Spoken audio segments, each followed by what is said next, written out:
Both boats at full speed, it's neck and neck. These boats locked together. He cannot believe what has happened.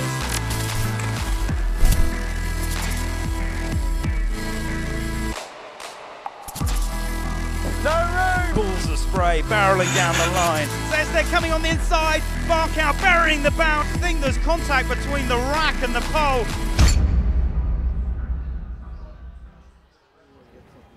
Hello and welcome to day number 5 of the GKSS Match Cup Sweden, the third stop on the World Match Racing Tour. We are live atop Strandviket Castle that has stood watch over the harbor here in Marstrand for over 350 years. But today we watch 8 quarterfinalists as they are whittled down to only 4. Hi, I'm Tucker Thompson, your host, along with two-time match racing world champion Simon Shaw. And Simon, while yesterday on the water here we saw drama and excitement, today with this breeze it's quite a different story. Very different. I mean, we feel like Marstrand serving up different conditions, different racing scenarios on every day, and much lighter today for all the teams out there on the water. And but we've still seen in these M32s an incredible number of lead changes, and we've got some incredible teams in the quarterfinal. It's going to be, I think, a fantastic afternoon of racing. We do, and behind us the quarterfinals are already underway. But first, here's a look at the highlights from yesterday's racing action.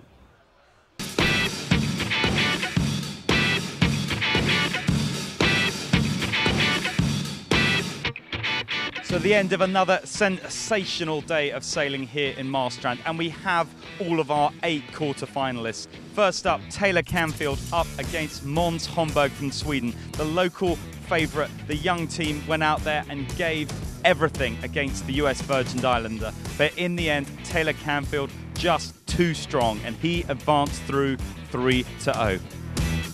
And he gets to mark number 1 on the inside and hold off Taylor Canfield. It looks as though he's done it. Simultaneous deploys. Oh, look at that! Måns Holmberg almost putting it in. He could go over! He could go over! He's gone! Holmberg has capsized! Very close between the 2 boats, but Canfield just edging out in front. Måns Holmberg really fighting to try and stay in this competition. He must win this match. American Nevin Snow from 1350 Racing showed promise against 2016 World Match Racing Tour champion Phil Robertson. He took 1 match, but Robertson took the other 3 and claimed his spot in the next round.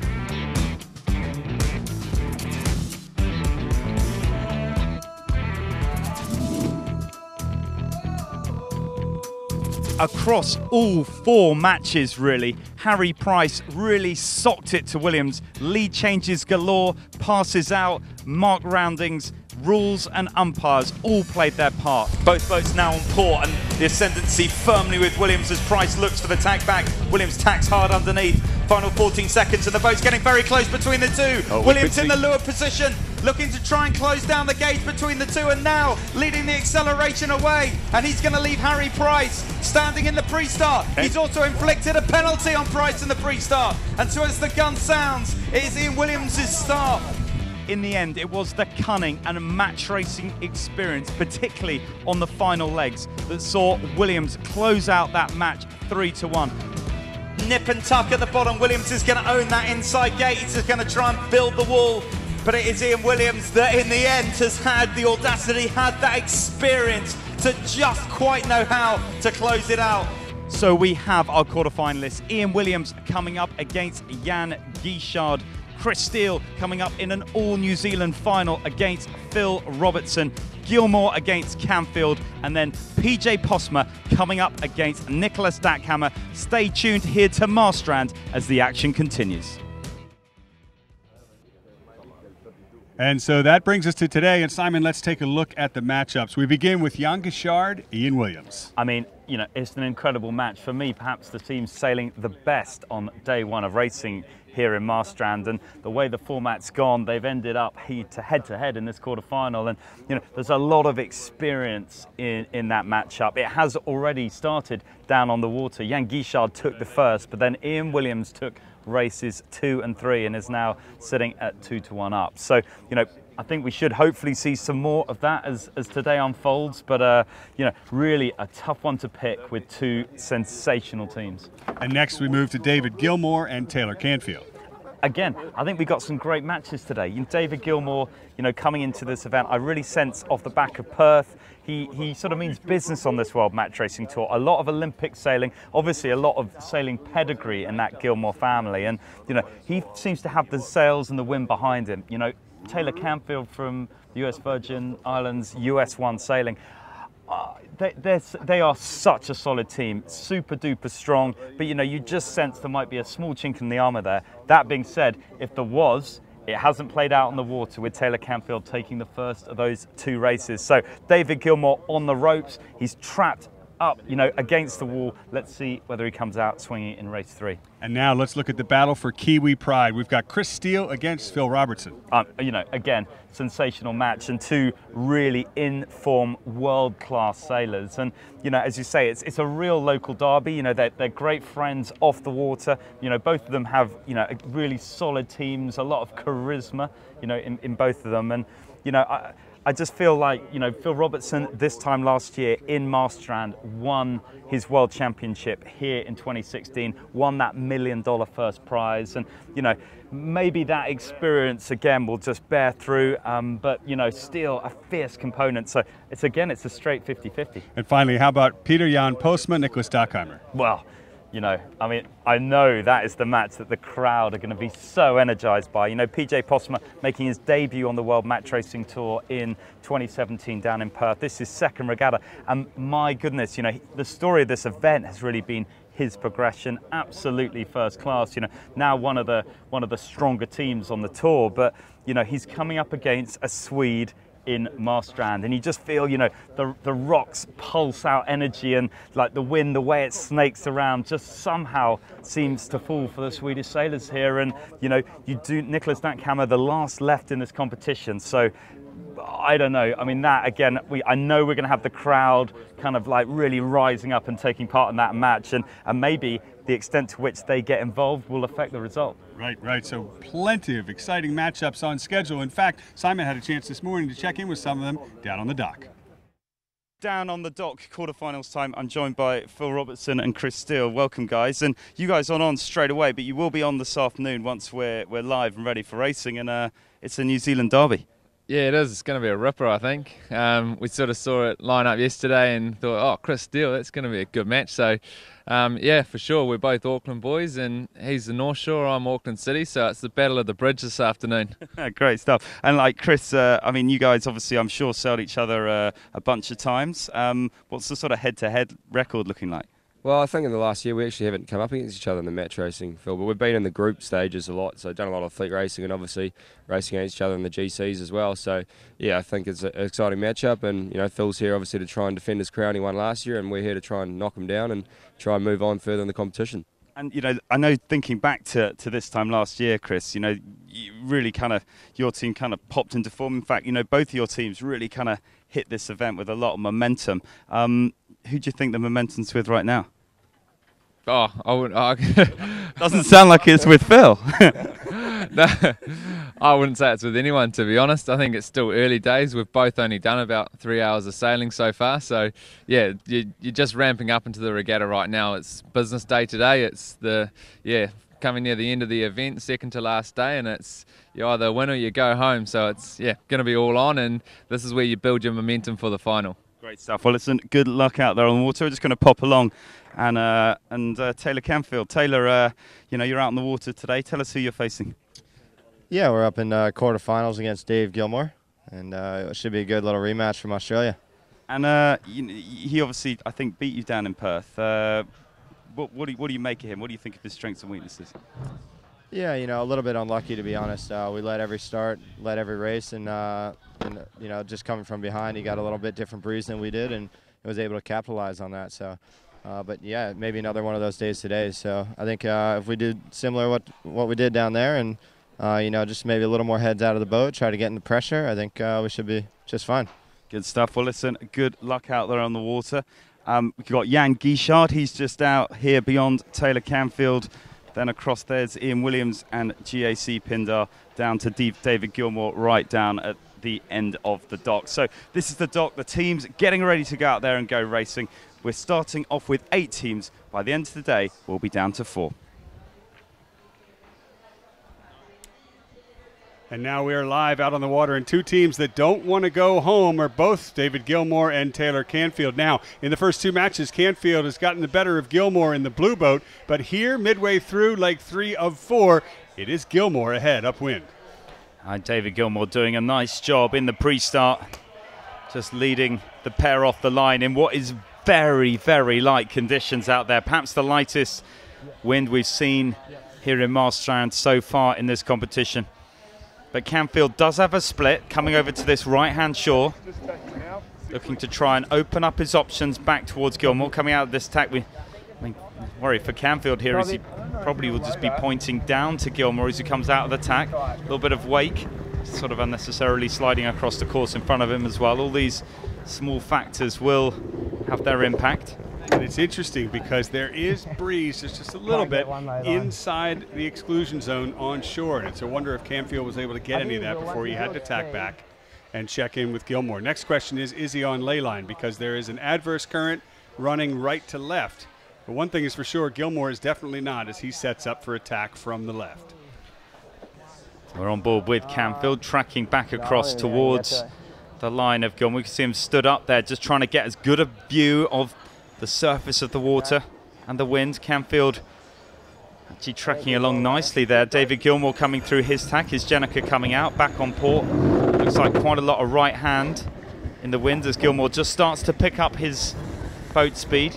I think he's got across. Gilmore was ahead when we joined this pair. Now Taylor Canfield looking to get a piece of him on starboard tack.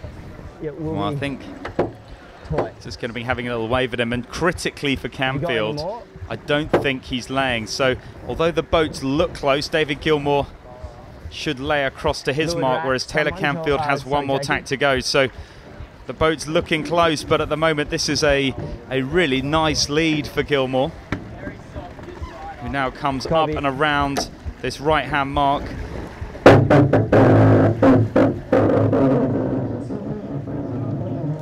On board with Gilmore in the lead as he heads downwind on the final run to the finish. Meanwhile, as you say, Simon Canfield has one expensive tack still to do, and here it comes. You can just see it there in the rear-view mirror of David Gilmore. Taylor Canfield coming through his tack. You just see how costly these manoeuvres are. David Gilmore, on the other hand, with the breeze a little bit round in the right, sort of laying down towards the grandstands. And my goodness, you know, this is what is wonderful about Marstrand. You see the crowds absolutely packing out the shore, the rocks, the grandstand, all across the castle. And it's just going to get bigger and bigger as this week unfolds through to the finals tomorrow afternoon.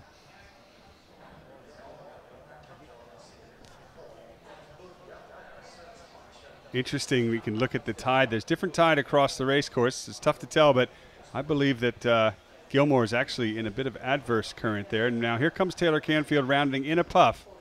And if Canfield has any chance of catching up, it's going to be in the next minute or so. Outside of that, Gilmore has his sights set on the finish. Well, I mean, the good news for Canfield is David Gilmore is going to have to do a minimum of 2 more jibes to make it down. And, you know that David Gilmore is going to slow down, if not stop, in those manoeuvres, and will have to rebuild. So opportunities for him to try and strike back. Canfield actually sailing reasonably fast as that trailing boat at the moment. So Gilmore not out of the woods yet. He's going to have to keep an eye back towards Taylor Canfield and a US1. And, you know, we also know that if that breeze is going to come in, it's likely going to come in from behind. So in these light fluky conditions, often the trailing boat can get an advantage. That's what Canfield will be looking for. Meanwhile, Gilmore looking just to close this out, let the clock run out on this race as he jibes slowly down for the finish. In fact, he's just soaking at this point. Yeah, he's going for an interesting strategy. So one of the schools of thought in the light wind is you just go, you know what, we're just going to point towards the finish. Canfield going for his jibe, and I think David Gilmore will probably jibe as well. He's got to be careful he doesn't get too slow here, turning down. Gilmore has just a little vein of breeze along the exclusion zone off the rocks here. Meanwhile, offshore is Taylor Canfield with a good puff. Gilmore picking up some nice pressure there for that acceleration. Beautiful jibe for Gilmore, and I think actually doing the right thing, waiting for that jibe, waiting for the pressure to come back before he turned. And I think that patience paying off, and he's now in nice position coming down. Just one more turn to go, and we'll see Gilmore come back. And remember, this is a must-win match for Gilmore coming into this. 2-0 down, first to win 3. And the crowd likes what they see on shore here at the grandstands and the VIP lounge in Marstrand. Setting up for his first win in a first to win 3 best of 5 quarterfinals. The race goes to David Gilmore. Look at that, you can see how much that means to the team. Nice.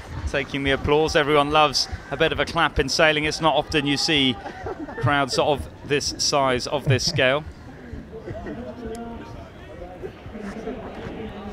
And Canfield coming down 2-0 up coming into this, now at 2-1. Just got to take one of the next 2 races and he'll still close it out. So that's still a nice position for the American team. But they just won't want to see David Gilmore really build any momentum. You know, that's what they want to shut down. They want to shut down hope.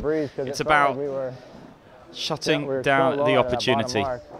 But we'll see when these 2 teams come back together out there on the race course, really who's got what.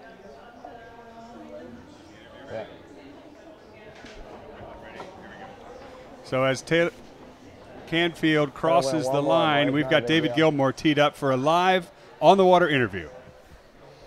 I can just see, actually there, the radio going across to Gilmore.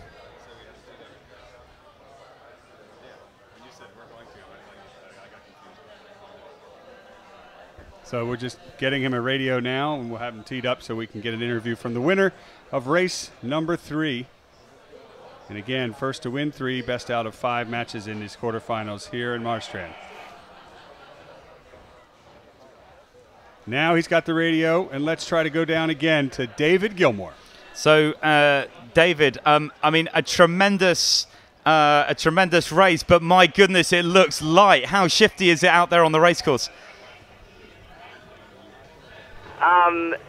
Yeah, it's pretty light winds out here. It's almost like, feels like we're back sailing the DS37s.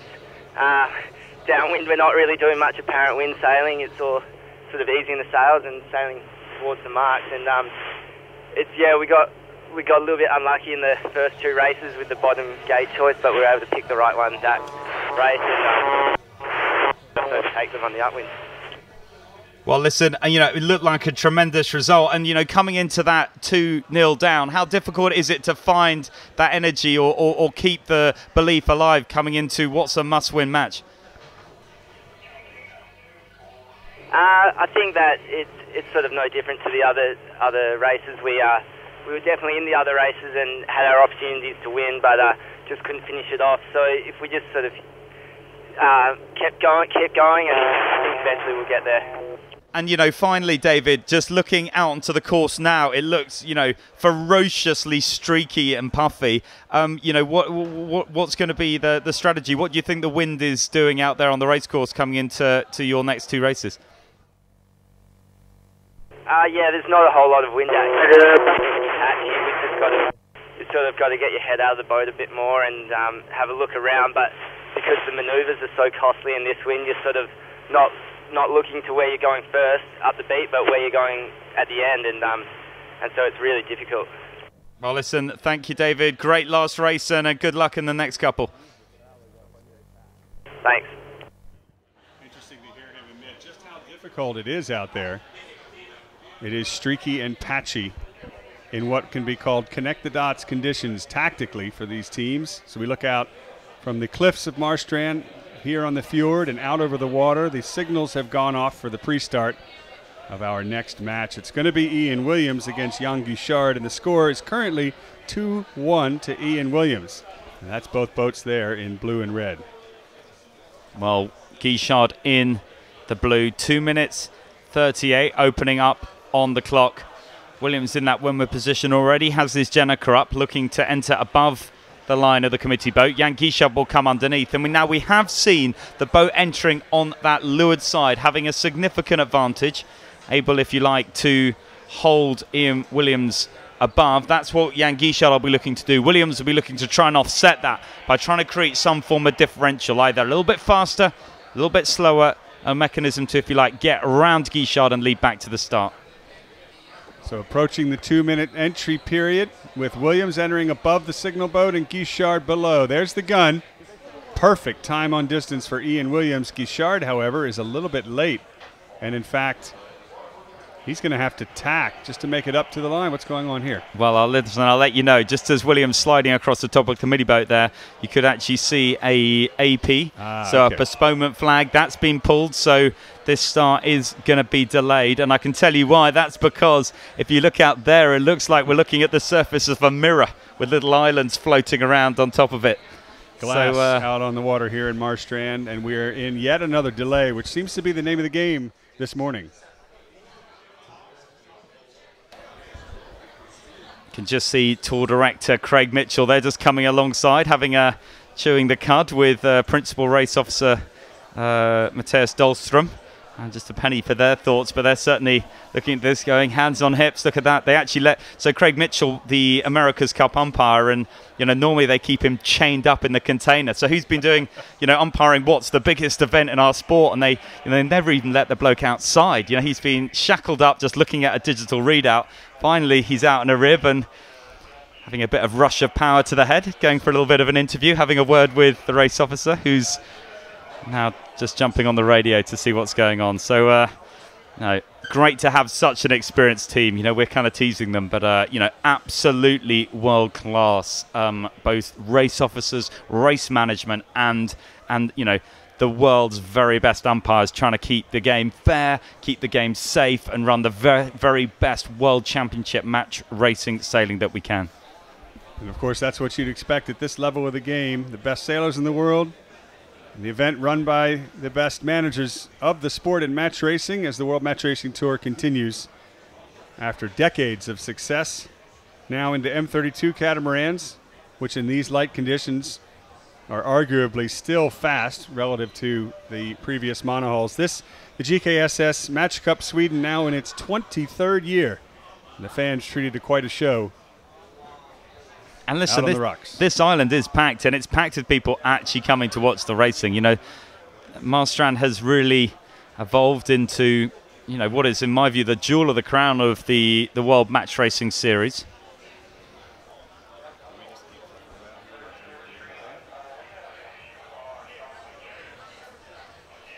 So we're going to give you guys an update on how long the delay will be. But looking out over the water, Simon, I don't see anything more than we had earlier. In fact, maybe a little bit less. Well, it's going to be tricky, but, let's just pause for thought and have a think about the scoreboard. Taylor Canfield and Ian Williams both up in their matches. So, they'll be looking at this glass out and just kind of thinking to themselves, well, maybe we have to race, maybe we don't. I think, they won't be rushing, they won't be pushing, they want to be ready, but, this is one of those situations where you want to be up. There's still, 2 more full quarterfinals to sail. And if you're sitting up there at 2-1 advantage, then, that is a real benefit. And after these two sail-offs, we then have Chris Steele and Phil Robertson, and then Peter Jan Postma and Nicholas Dackhammar still to go this afternoon, as the top 8 quarterfinalists here in the GKSS Match Cup Sweden will be whittled down to only 4 by the end of this afternoon. The finals will be determined here live in Marstrand tomorrow afternoon. Once again, I'm Tucker Thompson with Simon Shaw. We're broadcasting from the grandstands live here in Marstrand, one of the best natural sailing amphitheaters for match racing in what is normally good conditions. We've had great wind all week. Fantastic. It has been a real mix. The first day actually called out with almost too much wind, and but we've had some amazing racing, and it's been great to see the evolution of the sport. Actually, these guys sailing these, we've done a lot of match racing these M32s now, and you just can't help but think that the standards in the pre-start are absolutely world class. So we're trying to get a radio out onto the signal boat to get a sense of how long this delay is going to last for. And I think it's taking longer to get the radio out there than it is to get the racing underway. Yeah, it's can certainly Everyone's really willing, Andy, to just give the bloke a radio. I'm willing to give him a call on the cell phone at this point and say, guys, how long do you think this delay will be? I'm sure the sailors will want to know as well, as we all stand by here live in Marstrand for racing to resume. I can see, actually, and it's great to see everyone together. It's like, I mean, what do you call a flock of umpires and race officers? Is it a flock? Is it a school like fish? Is it a flock like birds? Sounds like the beginning of a good or joke. A herd. I'm thinking it's more of a herd. But we can still see the AP up on the race committee boat. So could be a gaggle. A gaggle. It looks like a gaggle. Certainly a giggle. Well, listen, we are still waiting to get underway. We do have 2 of these quarterfinals well underway. That is in Williams up against Jan Guichard. And if you're just joining us, Williams 2-1 up there. And then Taylor Canfield against David Gilmore, where it is Canfield that is too much up.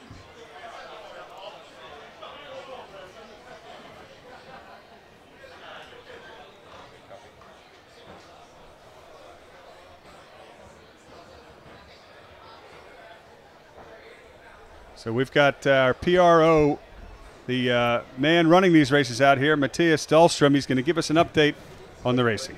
So, Matthias, you know, we're coming out for you from commentary. We're just behind the grandstands, all along the docks. All the viewers on Facebook really wondering what you make of these conditions. I mean, obviously looking pretty light. What do you think is going to happen over the next hour or so? I think his face says it all, Simon. Yeah, he's not so impressed. Matthias, can you hear us? Good. Why don't you say something about what's going to happen next? Yeah, I can hear you. Great stuff, Matthias. Well, listen, welcome. You know, I was just introducing you to all the viewers at home. And, you know, as we look out onto the water now, you know, what hope do we have of more racing here today? Oh, the hope never leaves, you know. It's incredibly light and patchy right now, but we still have big patches coming through. We've been running a lot of races, or some of the races, in these big patches. We're hoping for things to stabilize. Forecast is not that good, but we're going to keep trying to get some racing in. Matthias, we have to give you and your crew a lot of credit for getting racing in what has been challenging conditions for you, I'm sure. And if you look over your shoulder, from what we can see up here, there's a small puff of breeze coming. How about we bang one off? Yeah, we've been keeping our eyes on that one too, and it is moving in, so we might get 1 or 2 off in that one. And listen, Matthias, just I mean, I just saw Craig Mitchell come and have a little bit of a word before we came in for this interview. You know, we've got 2 quarterfinals here on 2-1. At what point do you start considering amending the schedule of these quarterfinals? Well, the intention is, of course, to complete the quarterfinals today. If we run out, we have a number of different options we can pursue, and I'm not going to commit to any of them at this time. But do you think the first 2, obviously we do have a result at this point with 2-1 up, you know, a score in both matches. At what point do you decide to stop sailing those ones and give Chris Still, Phil Robertson, PJ Postma, and Nicholas Dackhammar a bit of a crack at it? Well, we're still trying to complete the quarterfinals today, and before we run out of time for that completely, then we won't make any decisions at all about that. Well, Matthias, you and your crew have been running spectacular racing all week, and we know it's challenging out there, so we thank you for that, and good luck the rest of the afternoon. Thank you.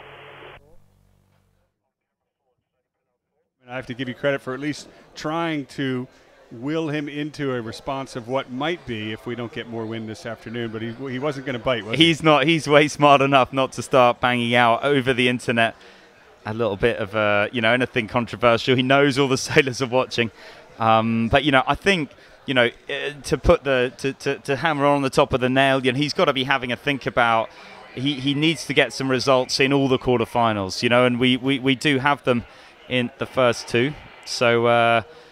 You know, we'll see what happens. My guess is we're going to be under postponement for a little bit longer here. flag flying ever so slightly, picking up across the south entrance to Marstrand Fjord.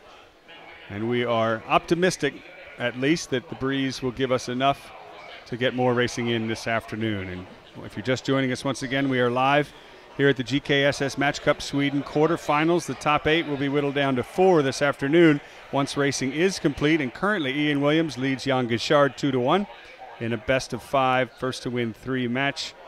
Taylor Canfield is 2-1 to David Gilmore. And then we have Chris Steele, Phil Robertson, and PJ Postma and Nicholas Dackhammar yet to sail. They are waiting here with bated breath, and they want to get out there and get some racing in, and so do we. I mean, you know, I think looking out there now, you've got to say we are definitely going to see more racing. And really starting to pick up out there. We can just see PJ Postma just sailing across the top. He's getting ready for his match. And the boat's starting to move, and I think we will be into sequence very shortly. Looks to me very favourable. So all eyes on that white and red flag, the AP postponement. And when that comes down with a signal, we know we'll be into the pre-start for our next match, which will be Ian Williams and Jan Gishard. Look at that, everyone really into the racing. Sitting there really on tender hooks, waiting to see who is going to win.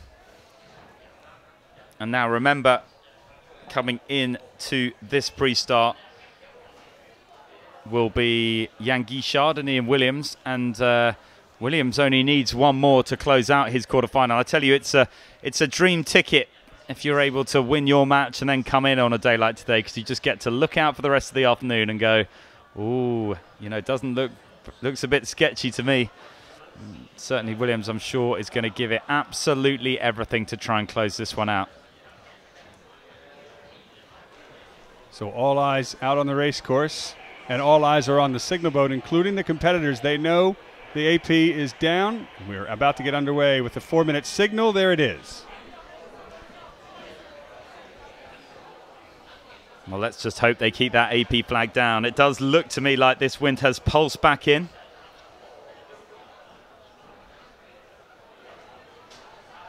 It's a light breeze, but it's here. You know, some of the most technical match racing really happening in these lighter conditions.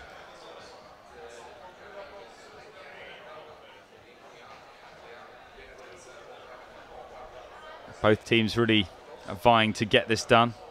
Dahlstrom trying to stay strong as the principal race officer, trying to hold on for best of 5s for all quarterfinals. We still have a long afternoon, and remember, we're over in Marstrand in the Sweden, and you know, the sun barely sets in the summer, so plenty of time. We can carry on sailing into the night. I'm sure the crowd would love that. I know the viewers at home, you'd love that. We want to see the sailing, so let's bring it on. Here we go. 1 minute to go before the pre-start entry period. Jan Gishard will be in red. Jan Gishard in blue, Ian Williams in red, and we are on board with Williams and crew as they prepare to enter. 40 seconds to go. Gishard will enter from the leeward side, left-hand side of screen, below the signal boat, and Williams will enter above. And it's a very small pre-start box, Simon. The teams have a short amount of time before they hit the rocks, using them as an obstacle, an obstruction rather, letting the clock tick down before heading back to the line for the all-important final approach. Coming up about 15 seconds to the entry, and we're looking at Ian Williams. A bit like NASCAR, those to go around the outside, you just kind of put them into it. And, you know, we'll see that lead boat try and use that. Big puff of breeze there for Ian Williams, flying a hull into the pre-start. 2-minute signal is gone, and he'll enter. Jan Gishard entering to leeward and behind, and here we go. Well, into it, and Williams trying to use that speed to get down and across the line of Jan Gishard, who's entered from nice and deep. Smart move from him as Williams turns down now, and it's a bit of a battle. I think Williams, in my view, fighting almost at all costs to try and take the lead back in these lighter conditions. He tried to dive down there. Jan Gishard just turned down and tried to dial up, and I think we'll see Williams now just S up into attack round and be at full speed, if you like, over the top of Jan Gishard. If he can be faster than Jan as they come back across. He has an opportunity to try and strike. You know, I wonder if that's a good tactic because the breeze is filling in from the west, offshore, so it's going to hit Williams first, and that's going to give him an advantage speed-wise in the final approach. Guichard could get stuck down to leeward and slow. Guichard rolls out his Jenneker, and here comes Williams in for the hook. Well, Williams coming underneath the line of Jan Guichard, and you can see him using that acceleration from the Jenneker to try and get underneath, try and get a little bit of a piece of Jan Guichard. He's underneath his line now, looking for the overlap. Only feet really separating the two boats, but great acceleration from Jan Guichard just matches Williams, who now turns up. Clear. Up on the wind. And Guichard now quite low. Williams bringing his bow up, and Williams committing to above, trying to go over the top, and I think he's got some good acceleration. Williams starting to move over the top of the line of Jan Guichard.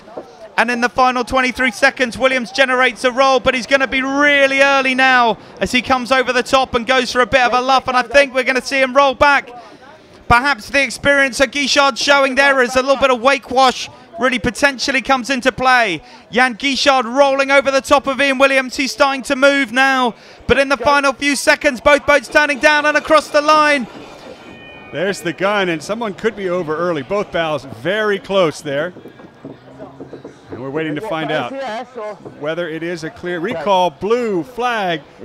That is Ian Williams over the line early, and a costly error as he now slows down behind Guichard. Taking the penalty down, so we're good, yeah? Happy we're good? Full speed here. Well, I think that might have been a penalty, actually. I'm not sure they were over. But it was recovered quite quickly. No penalty now. We're into mark number 1. Williams is overlapped, and he'll own the mark and roll right into a jibe. Nope, just a bear away there, holding on to a precarious lead over Guichard. Well, that, very tricky situation. We'll try and understand exactly what was going on there, but now all bets are off. No penalties on, and Williams jibing to try and cover the line of Jan Guichard down towards the bottom. And remember, if Williams wins this, he'll close it out in 3. Guichard is in a must-win situation with only 1 point on the scorecard. And it is effectively even. Williams a bow forward, but slow, and Guichard coming on with pace. I'm trying, buddy. Just need some more trim, I think. Or is that Max?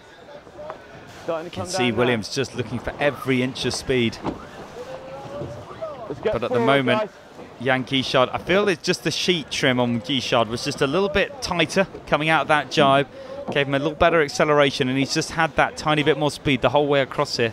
Both boats building all the time. Very high mode, okay? Copy. We're very high mode, Williams so ley line's a long way. doing everything he can to keep his little bit of air clear forward, with Guichard coming on strong to windward. And I'm impressed that Williams is able to hang in there, holding off the French team. We're setting up for another jibe. Matching. Well, down they go. Williams reading that nicely, turning down a little bit before Jan Guichard finished his turn and going for a really slow turn, just scalloping down and around. Just popping the battens, now back up into that windward position. That was a beautiful jibe by the GAC Pindar crew to stay ahead of Jan Guichard and Spindrift Racing. You can see there the bottom gate, there the 2 red marks just downwind of Ian Williams. He's directly between the marks and his opponent, Jan Guichard. We've got to go left because it's really biased. There's the bottom marks, bang between the line of Williams' red mast. You haven't got his air, okay? But Williams is slower. I'm just jibing, I think. I feel like Williams is doing a lot of communicating. He's sailing in a very boat-on-boat style, and I think Williams needs to allocate a little bit more time to actually sailing the boat. Just picking the angles. They're getting move for move. They're getting all the maneuvers right. They're getting his placement right. He's getting his communication and decision-making right. Just needs to just go for a little bit of feel, to spend perhaps another 10% of his time just focusing on actually sailing the boat. That's a fair call, because Guichard has been bringing it on jibe after jibe with more speed, and now he'll roll down into another jibe. I think he's got the better of Williams in these maneuvers. Well, he's coming underneath the line of Williams now, and he's, I think, picked up a little bit of a hook. That wind coming from behind. Williams looking to try and build. He's on a very thin angle.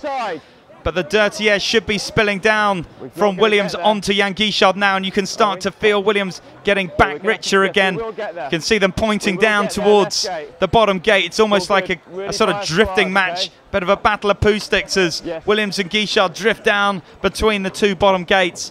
And I think they've got the marks they were looking for. Williams heading off to the right-hand side, Jan Guichard heading off to the left, almost bow even. You can see quite how light it is. But you know what? I like the way Ian Williams is heading here on the right-hand side of the race track right now. Particularly at the top, there is some great pressure. And look at Guichard. You know, it's no surprise, six-time match racing world champion, that Ian Williams is positionally sailing better than Jan Guichard. But Guichard, the multi-hull master, is outpacing Ian Williams. And that basically sets us up for a dead even match. As we head upwind with a split, Ian Williams on the left of screen, right-hand side of the course in red. Guichard heading out to the left, top of screen in blue. All the way to boundary. And Williams, you can just see him starting to pick up this new pressure. That's the right-hander, the right-hand pressure we were talking about. Williams is going to attack in this, and I think we're going to see him now build out to a massive lead. We'll see what happens. But I think he just lifted us into that. Williams through the tack, and he is going to be moving out of this tack. On board with Williams and crew.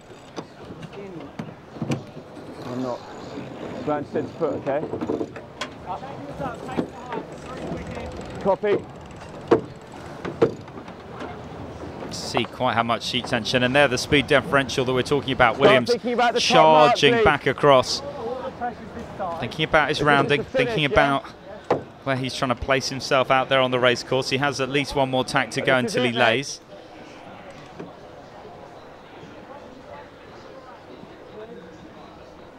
I'm thinking we protect the right, so on his line. Good audio coming from Ian Williams, protecting the right. All things being equal in match racing, having the right is powerful, and having the lead is too in these light conditions. Williams will set up to tack on the line of Guichard.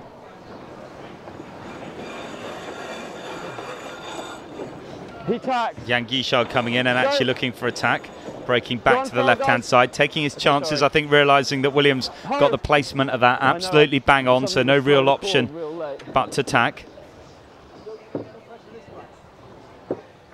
We're not going so far, now okay? a split again. You can hear Williams say he doesn't want to go too far because ley line is approaching for the top marks again. This leg 3 of 4, the final run to the finish coming up, but two more very important tacks to go. First from Ian Williams from the right. And this is going to be tricky. Williams actually, in my view, kind of rushing his crew into that tack, and you know, he's got to be sure that he lays this, absolutely sure. And he's tacked back, to my view, quite early there. We'll see what happens. I think he's going to lay. I think he is going to lay, but just has to make sure, you know. Right, why not put an extra half a length in the bank just to have the security of that? Even for bias, I'd say. I'm happy right gate. So this is the decision they're trying to make. Do they do one extra tack and, if you like, go where the wind is, or do they look to just carry on? It's a tough decision. Right gate. Looking out on the race course above the boats here, there is more breeze to the right-hand side of the course, and you can hear Ian Williams deciding he'll want to tack and head to that right-hand gate left of screen as we look out on the water. That is a good blocking move. That will... Good go. It'll be rack here, Garth.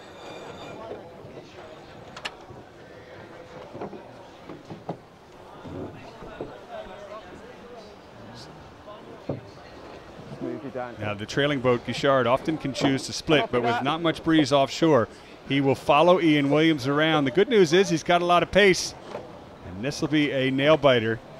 With Guichard fast, Williams ahead, and an all-important semifinal spot on the line. The finish line directly in front, left of screen.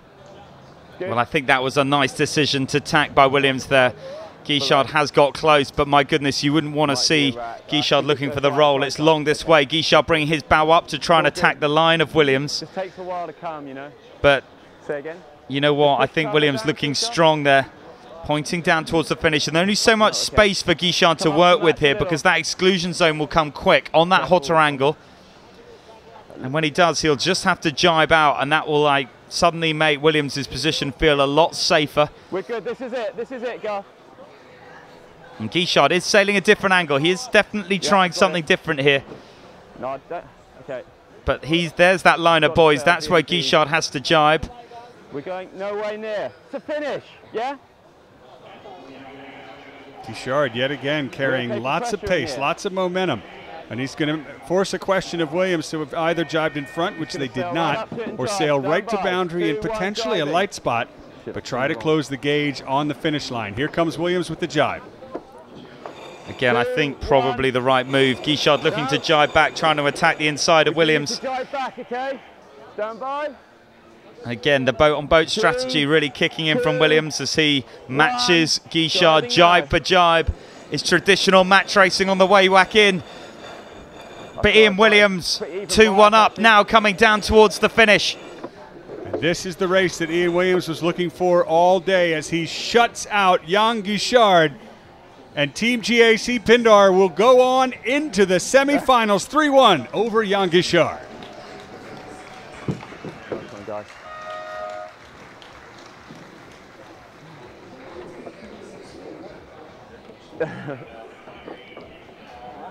I think they got confused with the colours.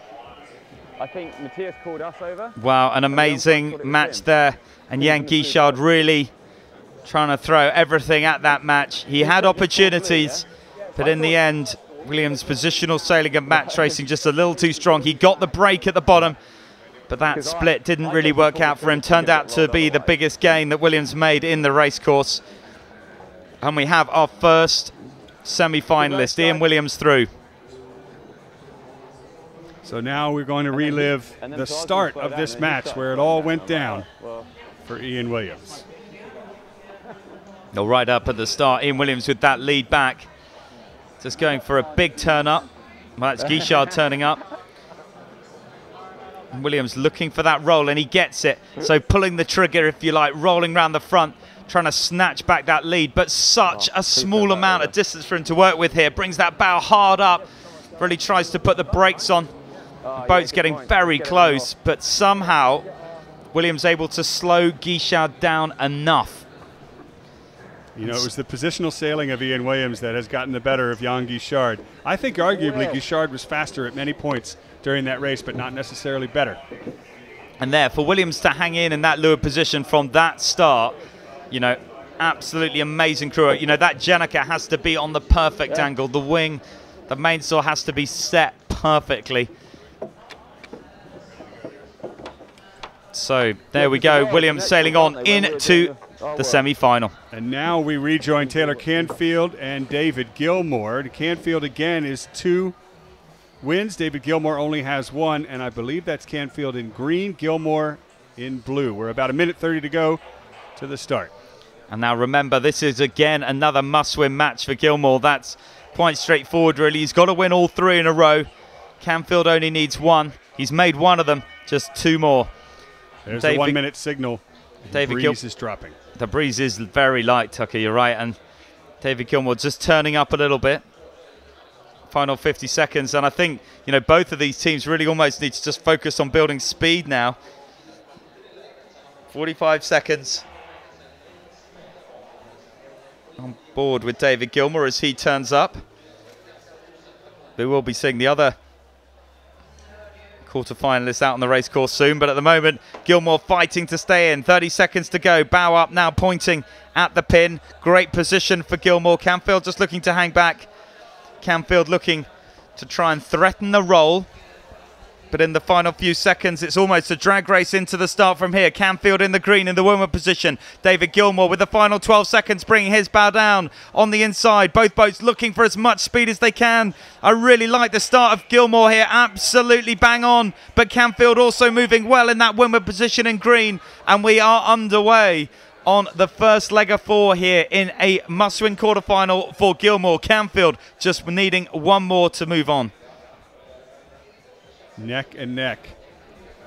dead even, and it is a drag race in these light conditions. Into mark number 1, Gilmore holding on to that leeward position. There's the mark in the top of the screen on their bow, and he's got the inside overlap on Canfield. Canfield told us yesterday that it's an advantage sometimes to be close behind as the teams turn downwind, but in these light fluky conditions, it's more of a speed race at this point. Canfield is behind. Great sailing from Gilmore there, just all about time and distance and really responding to the situation well, but this jibe is going to be tricky for both these teams to coordinate. You can see the body position of David Gilmore. He's actually facing back, kneeling down. He's monitoring, yes, the speed of his boat. He's adjusting his own mainsail, but also keeping his eyes absolutely peeled back to monitor the acceleration of Canfield. Coming away one. If he feels like he's going the same speed or quicker, he'll happily match jibe. If he feels that Taylor Canfield's faster than him at the point that they turn, he'll look to carry on. So that situation is always evolving second by second. Just have a look at Taylor Canfield moving in sync with David Gilmore. That will have been decided well beforehand that they want to match jibe. And here's where Canfield will try to look for the roll. Well, Canfield did lead that turn down. Gilmore responded, and I think it's looking strong at the moment for Canfield. For me, maybe just getting his mainsail set that tiny bit quicker. A little bit of weight, too much weight up, I think, on David Gilmore's boat.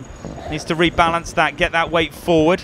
Body positions of all Canfield boat look better, better acceleration out of the jibe, and it's turned into a lead. Canfield coming around the top of David Gilmore down into first position. Simon, that is the exact move we saw in the finals of the America's Cup match a few weeks ago that had the Kiwis out in front, and now Taylor Canfield uses the same maneuver to pass David Gilmore, who's in a must-win situation to stay in the regatta, but the race is far from over. Are we a little overstrapped there, Panos? They're the two bottom gates. Neither team really laying down on this angle. Very, very light. Only just sailable really here. As Canfield leads. If he can hold on to this lead, he will progress through. Just listen to the tension in the voice from on board David Gilmore as they decide which leeward gate to go around, upper right-hand side of the screen.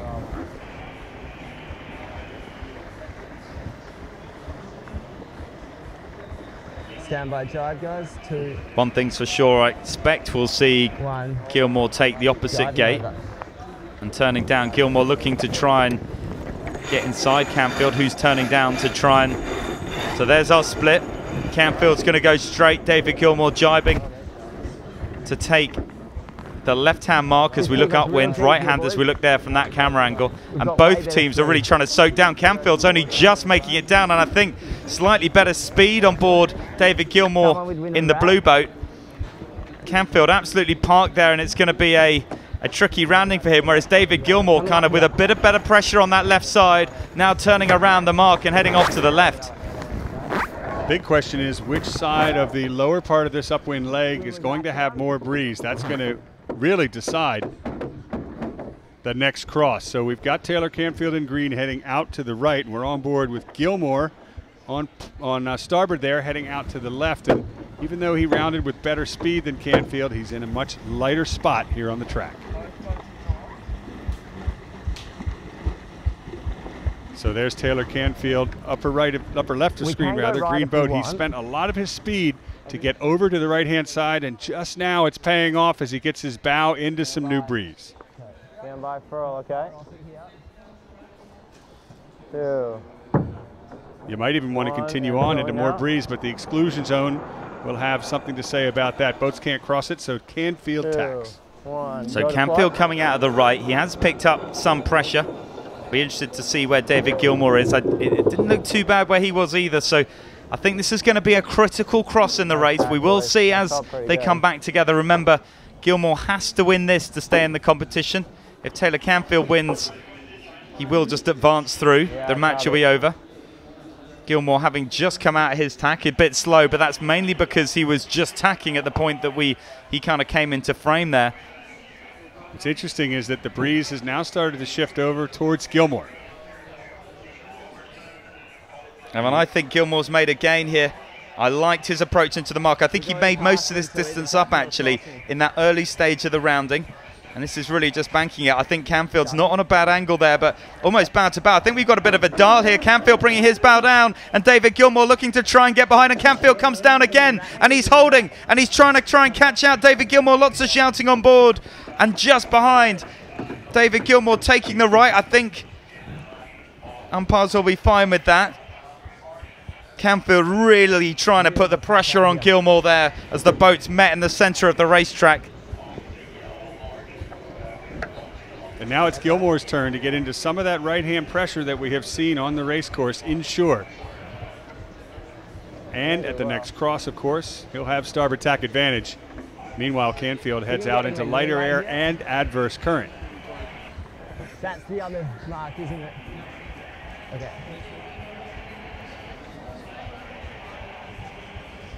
Stand by for Pearl. 2. I like where Gilmore is. 1 and Pearl. Yeah.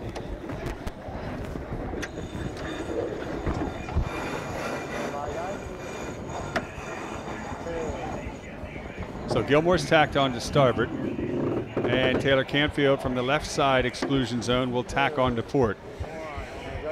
Gilmore just building speed, and Canfield's speed is dropping out there on the left in a lull. Want all the height we can get here.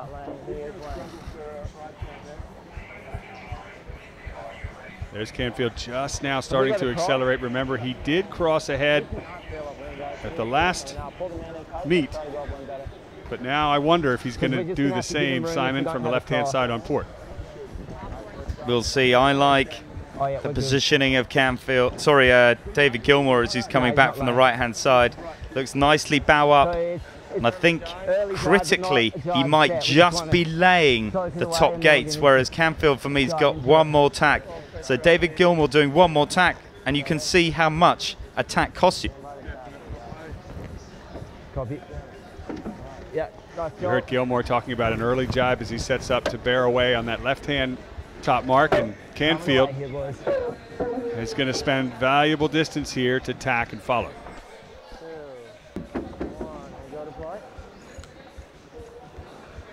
That's the dream scenario really for David Gilmore. Canfield having to do one more tack, and to do one more tack to follow you around your mark. You know, he's owning that positioning, he's owning that mark, and this would see him draw level at 2-2. And you know, we talked about momentum of David Gilmore coming into this match, and that momentum for me just starting to kick in, and then we'll see how the American team can respond. So Gilmore having jibed already. Canfield just rounded, and he will also roll into a jibe, trying to stay with your new leader, David Gilmore from Australia.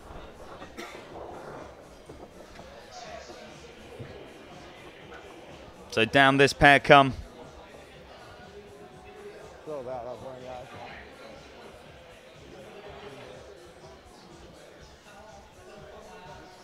Gilmore just getting the better of the breeze there, and Canfield frustratingly slow in this final run to the finish line.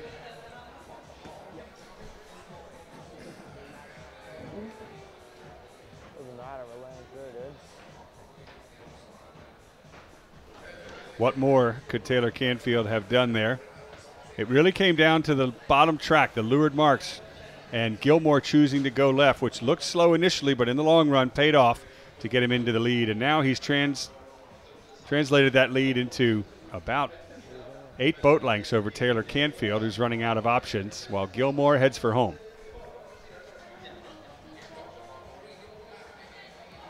I mean, Gilmore has done a cracking job of this match. I'll tell you what, they've done a cracking job of the hospitality. It sounds like there's a disco going on underneath us in our commentary position. There's always a lot of fun at these regattas just out of reach while the work is going on up here in the commentary booth, covering what will be a win for David Gilmore from Australia to even it up 2-2 with Taylor Canfield, former world champion and world ranked #1. And now that'll force a fifth and deciding match to see who will move on in the quarterfinals. The race goes to David Gilmore.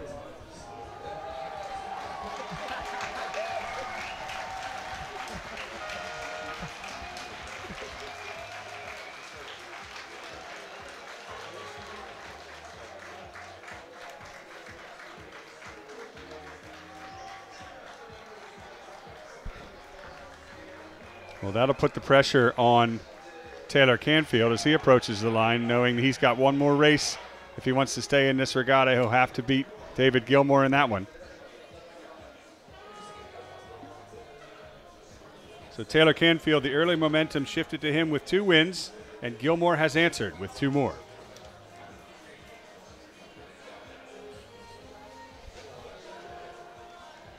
Looking out on the race course, Simon, it doesn't seem to be any more breeze.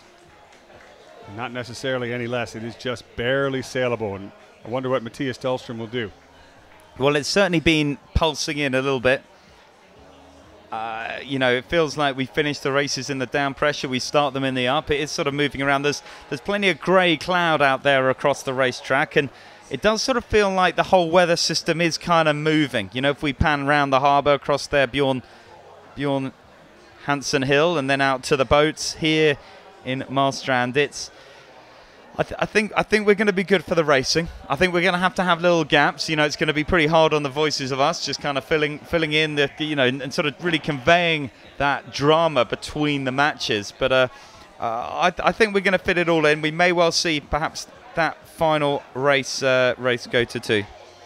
So Ian Williams has already sealed his position in the quarterfinals. David Gilmore or Taylor Canfield looking to do the same, and we've got an interview with David Gilmore. Let's throw it down to your race winner.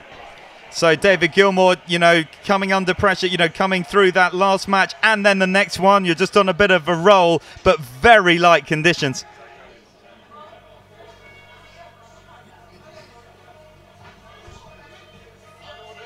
So we're going back out, trying again at David, and you know, David, very, very tricky conditions out there on the race course, but it looked like you had the measure of a US1 in that last one.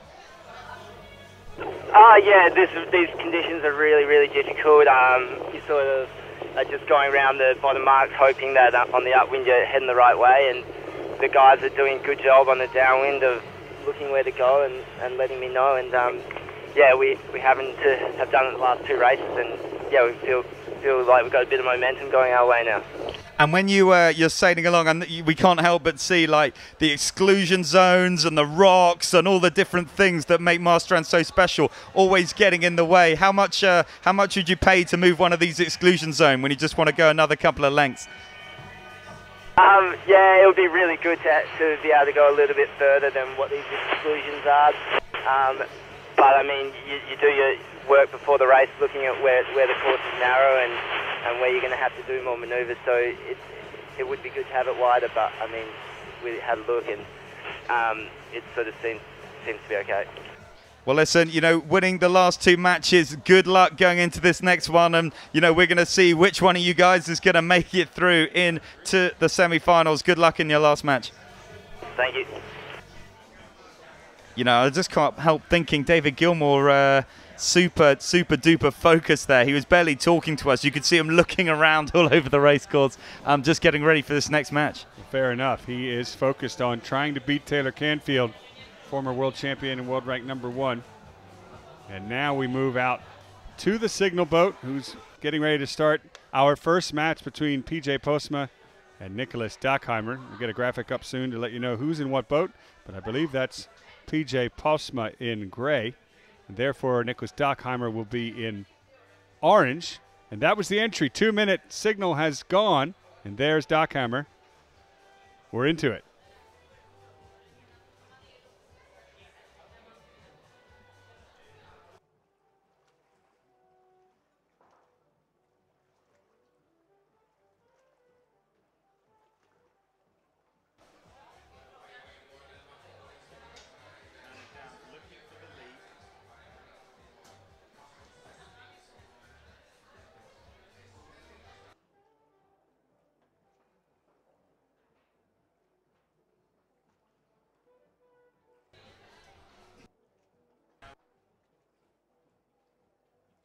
Around the front of Nicholas Dackhammar, final minute.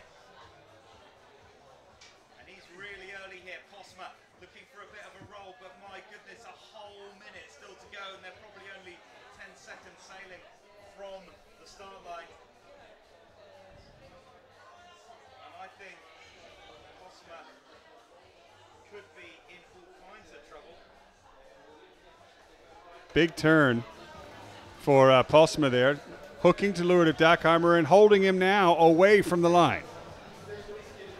And he's got his bow up, looking to try and hold back Dackhammar, but he is right pinned down on the pin. Postma leading back way too early, in my view, in this pre-start. We'll see whether he can make a start of it. We saw Williams do some nice work with what was a very early lead back in the last race. He's managed to get Dackhammar very sort of bunched up to windward here, and actually this might work out for Postma. He's now bringing his bow down the final 8 seconds. If he can stay behind the line now, I think he's going to leave Dackhammar standing in the pre-start. Just shows quite how powerful that lead back is. And there's the gun. Dackhammar stuck head to wind, trying to get his bow down and follow the winner of the start, Peter-Jan Postma. Off and running.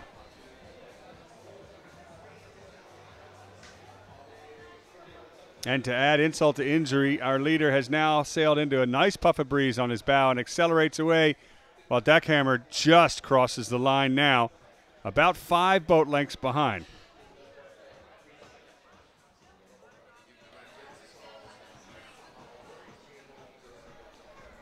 Beautiful speed after a beautiful start. PJ Postma leads around mark number 1.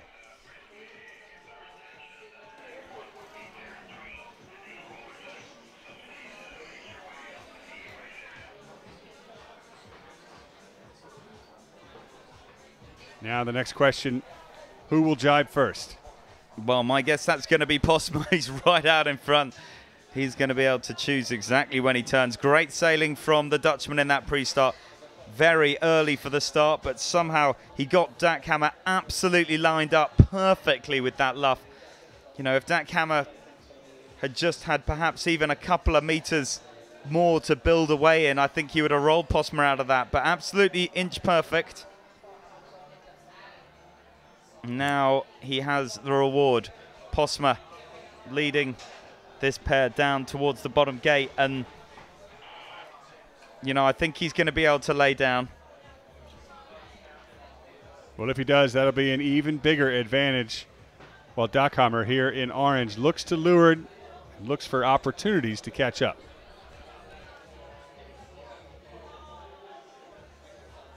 Well, 0-0, so first to win 5 out of this pair.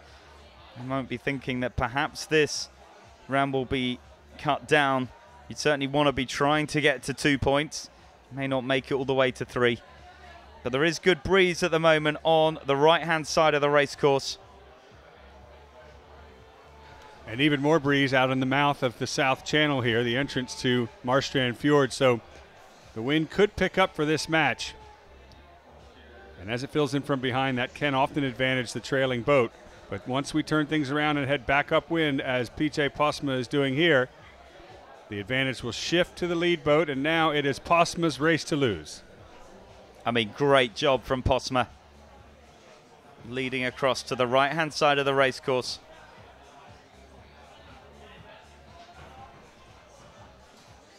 So that's Postma in gray, and on the left side of screen in orange is Dackhammar. He'll set up for a split at the opposite gate leeward mark.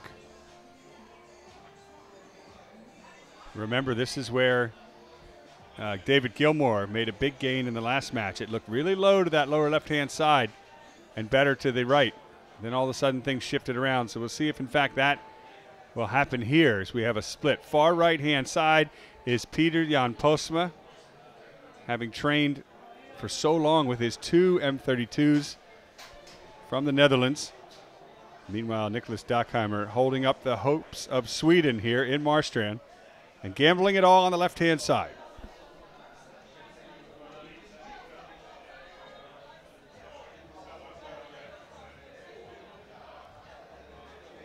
Well, Postma has the control. Can see there the crew right forward, trying to make the best of this short race here with that control. And the wind actually filling in. I can feel the breeze slowly building underneath this bank of clouds. I think we should have some slightly better, more consistent breeze for the following matches across the rest of the day. As that new breeze fills in, that has to advantage PJ Postma first. He's getting his nose into new breeze. Meanwhile, approaching the exclusion zone there, Dackhammar has to tack slowly in a lull. To add insult to injury, it will be Postma attacking on his breeze. Well, Dackhammar really flying the flag for Sweden, the last Swedish team in this competition. We saw him come from behind in a massive comeback yesterday to make it through into this quarterfinal. But I just wonder if the clock sort of ticking down on the Swedish team in this competition. I know it's only 0-0. I mean, if you are a Swedish fan and you're down here at Marstrand, you're watching perhaps this feed up on the hill, now's the time to have a bit of a cheer.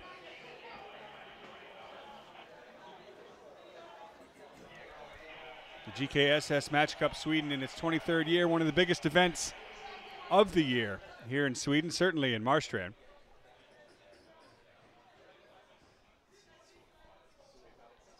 As the crowd builds on shore, the action is building offshore, out in the Marstrand fjord. Peter-Jan Postma rounding the top mark, out in the lead. For this, the closest the two teams have been on the race course since the first leg. And Dackhammar in orange ducks below. First to win 3, best of 5 here in the quarterfinals of the GKSS Match Cup Sweden. Peter-Jan Postma ahead.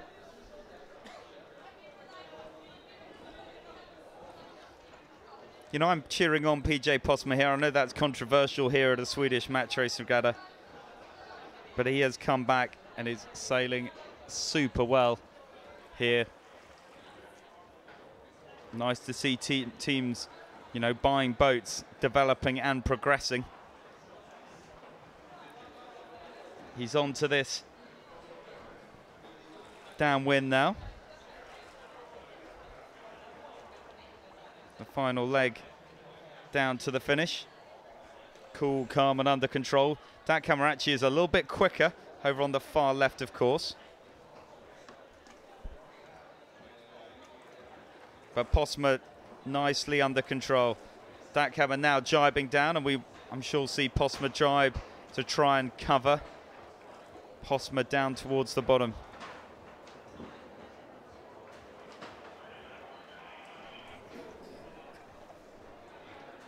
Leg 4 of 7, the finish line, the next stop for Peter-Jan Postma in this first race. Actually, he is reeling him in at this stage.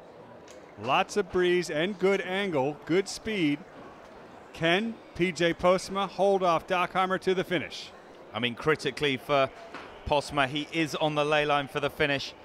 Can see his spill starting to build, but that gap is closing. Dackhammar coming up from behind, trying to find a way back round, but Postma now accelerating.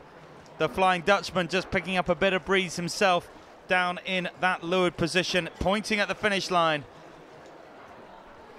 And he's done it. He has held off Nicholas Dackhammar. PJ Postma will take first blood here in the quarterfinals over Nicholas Dackhammar, winning race number 1. It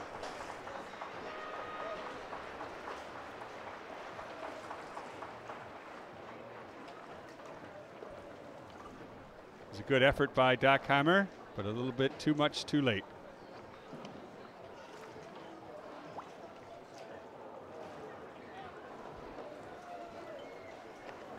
Now, as we prepare for the start of the next match, the breeze is filling in across the course. That's the good news.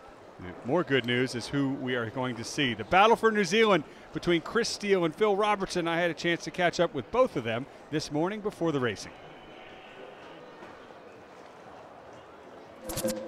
This is a pretty interesting one. Both from New Zealand. These guys have sailed against each other quite a bit. Is there a bit more pride on the line when you guys sail each other? Yeah, absolutely. Obviously, Phil and I coming from down under in New Zealand, a long way from home here, and both a couple of, well, I'm a young guy, he's a bit older, he's 30 now, so, we're both trying to sort of achieve the same sort of things, and obviously Phil won here last year with his guys and won the World Championship, so we're here to try and take that off him. Chris talked about throwing fire at you. I've seen it. Did you let that ever enter your psyche or what? That's just big talk, you know. We're expecting a lot of fireworks out there. I know we're both pretty aggressive sailors at times, so yeah, it's going to be one hell of a match, and I'm kind of excited to see the outcome.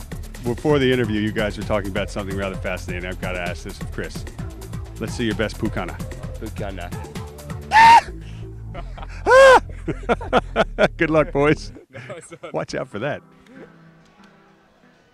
So we'll see if Chris Steele can pull that one out in the race where he entered the two-minute signal, and that's Chris Steele above in the orange boat, or red boat rather, and Phil Robertson, current world champion in blue. Simon Shaw, minute 45. Here we go.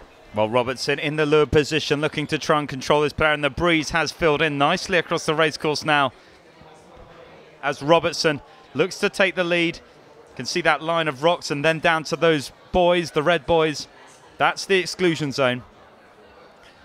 And Robertson's owned it. He's got to it first. He's bowed down. And now Chris Steele can only really point at the stern of Robertson or above him and get hooked. And really that's the strength of the position. What Steele will be trying to do is to try and work backwards, try and generate a bit of separation so he can sort of lead back above the line of Robertson, but still be able to hook down. Out comes his Jenica. Both Jenicas coming out. 1 minute to go to the start. Robertson with the final turn down. Just S-ing along that line of boys. Steele's just trying to get separation, really. Robertson won't let him have any. Final 50 seconds.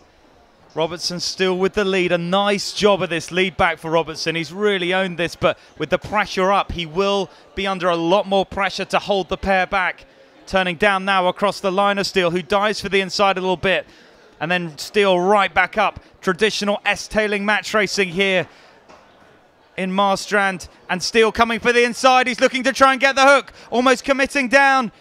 Robertson fending off there, looking for as much acceleration as he can in the final 19 seconds. Robertson getting much closer to the line now as Steele tries to put the pressure on Robertson, who's now flirting his Jenica. Final 12 seconds, and it's getting very late. Steele looking to try and find a way back, but Robertson has built a massive wall. He's managed this to perfection, and in the final few seconds, Phil Robertson there, absolutely inch perfect, leading off the line. I mean, if you were going to win a race start, that is the way to do it. Current world champion Phil Robertson blasts off the line ahead of Chris Steele to take an early lead here in race number 1. And, you know, I was thinking about perhaps Robertson coming into this event with a little, perhaps less intensity, you know, with a little bit match racing preparation. But my goodness, I mean, that was as good a pre-start as you would see absolutely anywhere. I mean, there were plenty of people out in Bermuda over the last couple of months that could have learned a lot for how Robertson executed his time and distance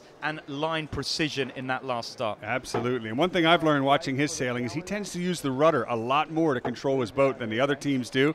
And he was just absolutely perfect, holding off the overlap from Steele and staying behind the line, giving Steele no options but to follow. And now the delta is 4 lengths to Phil Robertson, who will jibe first, heading downwind.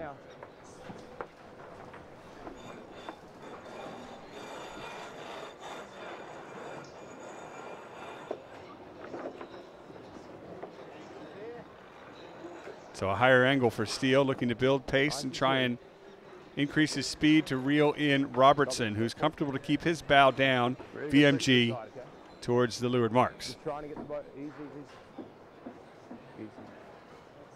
Nice, Chris. Make sure you ease in the big downs, Andre, when we do the jibes. Copy. Copy that. Good gains here. Nice and smooth on the ease, okay? Stand by drive. Lay line? Margin away. Driving in 3, 2, 1. Driving now.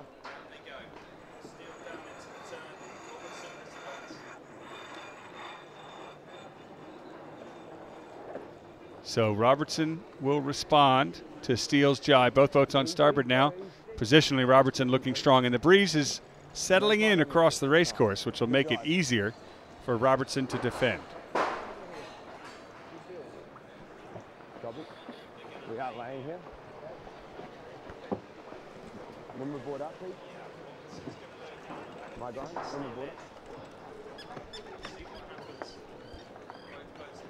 It's going to be right turn, probably early tack, okay? Copy? So we're looking at Robertson, listening to Steele. Will Steele split? Will he jibe and spend the extra maneuver to go the opposite direction as Robertson leads around the left-hand mark looking upwind and heads for the rocks? There we go. Full drive here. Driving in 2. 1, driving now. Number 5, last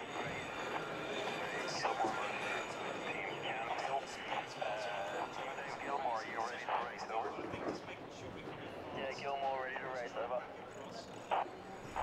To my eye, he may have sailed an extra half a length or so before jibing. I wonder if he was just hesitating the decision, but definitely a split as he just now rounds, about 30 seconds behind Robertson, and we're heading back upwind. Yeah, copy. Nice and easy with copy. Windward board down a little bit here. Just a little bit. It's okay. Nice. We go all the way to the boundary here, okay, guys? Give us an idea, Simon, that Steele just called for the windward board to go down as well as the leeward one. The advantage there? Call. Nice, mate. Good call. Copy. Stand by. Good puff out of this. Here we go. Tacking in 3, 2, 1. Tacking now. So Steele, I think, going for that board down principally for the tack. And 3, 2. Certainly called for it early, and now he's finally rolled into attack onto starboard. Robertson's already on port and across. Nice gains. And that was a nice move from Steele. That late decision to jibe across. Copy. And he's managed to chew back into Robertson, rounding 30 seconds behind, and I think he's made up a solid 10 of those now. Yeah, copy. Do you think we can get to right turn ley line, Pete? Look how much crew weight Robertson has forward. He's sat there back in the cockpit steering the boat, and the whole rest of the team, 2 of them in front of those forward shrouds. Yeah, copy. And another man right just on the forward beam. Robertson very aggressive with the positioning of his crew on board. Remember last year here in the World Championships, it was he who came up with 4 on the rack, the only team to have done so. And he also likes to stay on the rack and breeze and send one of his other crew members down to leeward. Very much a dinghy sailor in these light conditions. Well, I mean, that has to be a good thing. Robertson coming out of the right-hand side, Steele over on the left in this New Zealand derby. Our final quarter-final out onto the race course. Plenty more sailing to come from all of these matches, really. Can't wait to see Gilmore back up against Canfield in what will be a must-win donkey derby between those two. Both of them in a must-win. That match is coming up next after the finish of this one as Robertson leads Steele at the top of leg 3 out of 4 into the tack on board with Steele trying to catch up. Yeah, deploy. Very interesting position there for Steele to tack. I think on the exclusion zone. And will Robertson lay? That's the question. If Robertson can lay, no, he's not. An extra tack for Robertson. If he'd have made it round there, I think that would have been good night, Vienna. Can you hear Steele just saying, we're going to close this up now? Robertson almost parked in the water there, had to do an extra tack down speed, and lots of pressure from behind. Chris Steele is on the attack. Well, a little nice puff there for Robertson to try and escape away. That rack up, Fred. Not yet, just in a bit. Easy on the weight, Peach, easy. Looking to try and get as much as the performance as he can out of this boat. We get Steele. rack up, Fred. There is your leader, Phil Robertson, looking very comfortable heading downwind, but in these fluky conditions, anything can still happen on the final run. Steele has made up ground, and this will be the final run to the finish. Nice. Ease. Nice, mate. Copy. Good comms. Good pressure here for us. Trimming up now. Probably a little bit easier than the main sheet, Peach. Nice. You can hear just the tension on board. The audio coming from Chris Steele. He knows he's got an opportunity here, but his time is running out. Keep easing here. To catch Phil Robertson, current world champion who's jibing now for the finish. Nice. Well, down he goes, and time, is definitely ticking by. Steele does have better pressure, but that's unfortunately for him only really because he's further behind. And there's a little bit more wind at the top of the racetrack down at the bottom. And the way he's gone around the marks, he's almost just shadowing Phil Robertson down to the bottom. So at the moment, this all going Steele's way. There a little bit, I think the umpire's getting involved, I think deciding that Steele went outside the exclusion zone. Yeah, and he said, you heard him apologize, that he said, sorry guys, I didn't see the boundary there. And the umpire is moving into position to give him a penalty to add insult to injury there as Robertson heads for the finish. One more jibe to go. I mean, that was a cracking race from Robertson, really. Did a nice job of managing his risk. You know, the opportunities for Steele to break back, he made Steele sail a lot more distance for. You know, he made a small gain out of that bottom mark, but he had to sail nearly an extra 10 or 15 seconds to get it, you know. So, if you like, he gave Steele opportunities. He sort of had to leave the gate open a little bit, but in the end, really, Robertson just too much. And so there it is. In a first to win 3, the first match will go to current world champion Phil Robertson. So as we leave the winner of that race, we go back into the match between Taylor Canfield and David Gilmore. Remember, they're both tied on 2 wins apiece. Simon, whoever wins this match will move on into the quarterfinals, and we're already into the pre-start. They are green and blue, and we're already within 2 minutes to go to the start. It's pretty hard with that windward entry, you know. It's hard to get a stop.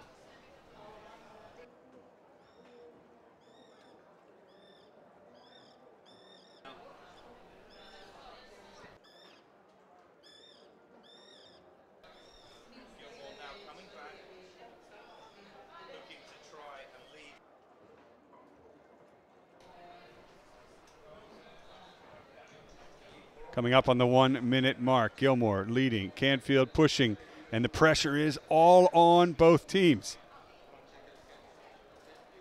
You just have to wonder if Canfield's going to be the aggressor here.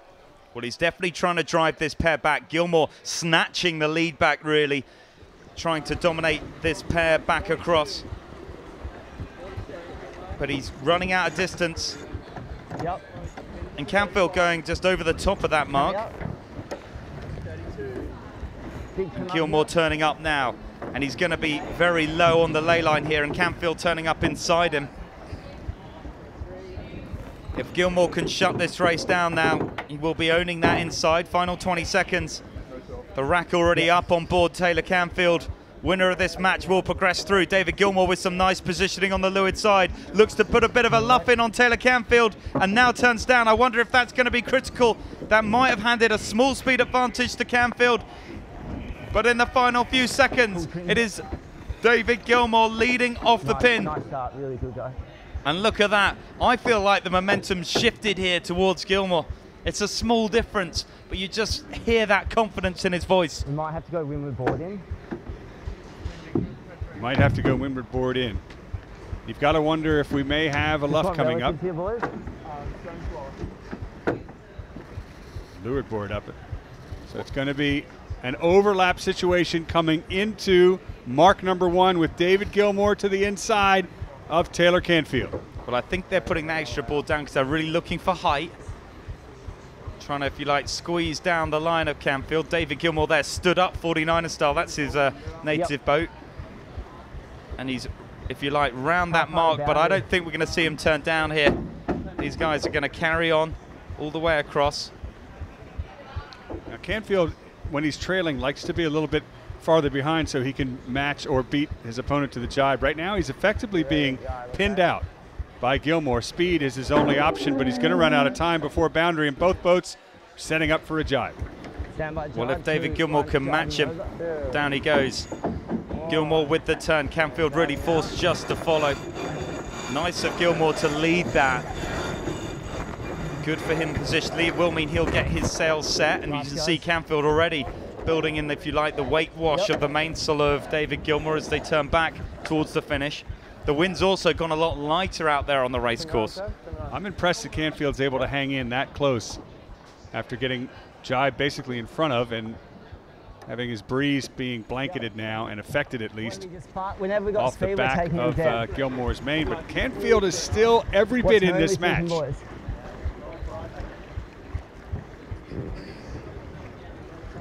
So bringing the bow down, Gilmore starting to extend away now. You can just see Canfield just becoming a little bit smaller in the wing mirror of David Gilmore as he is first to accelerate. Now Canfield has, you know, if you like, completely clear air.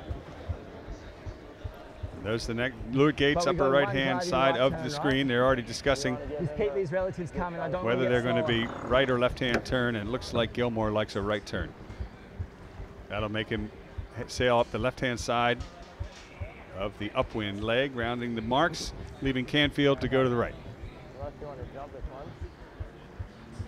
Copy.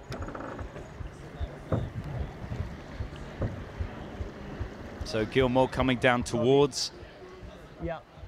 the boundary, towards that ley line for the bottom gate. You can see there, just head back, assessing the wind speed, assessing the wind angles, looking at the bias on the gate, trying to decide which way he's going to turn.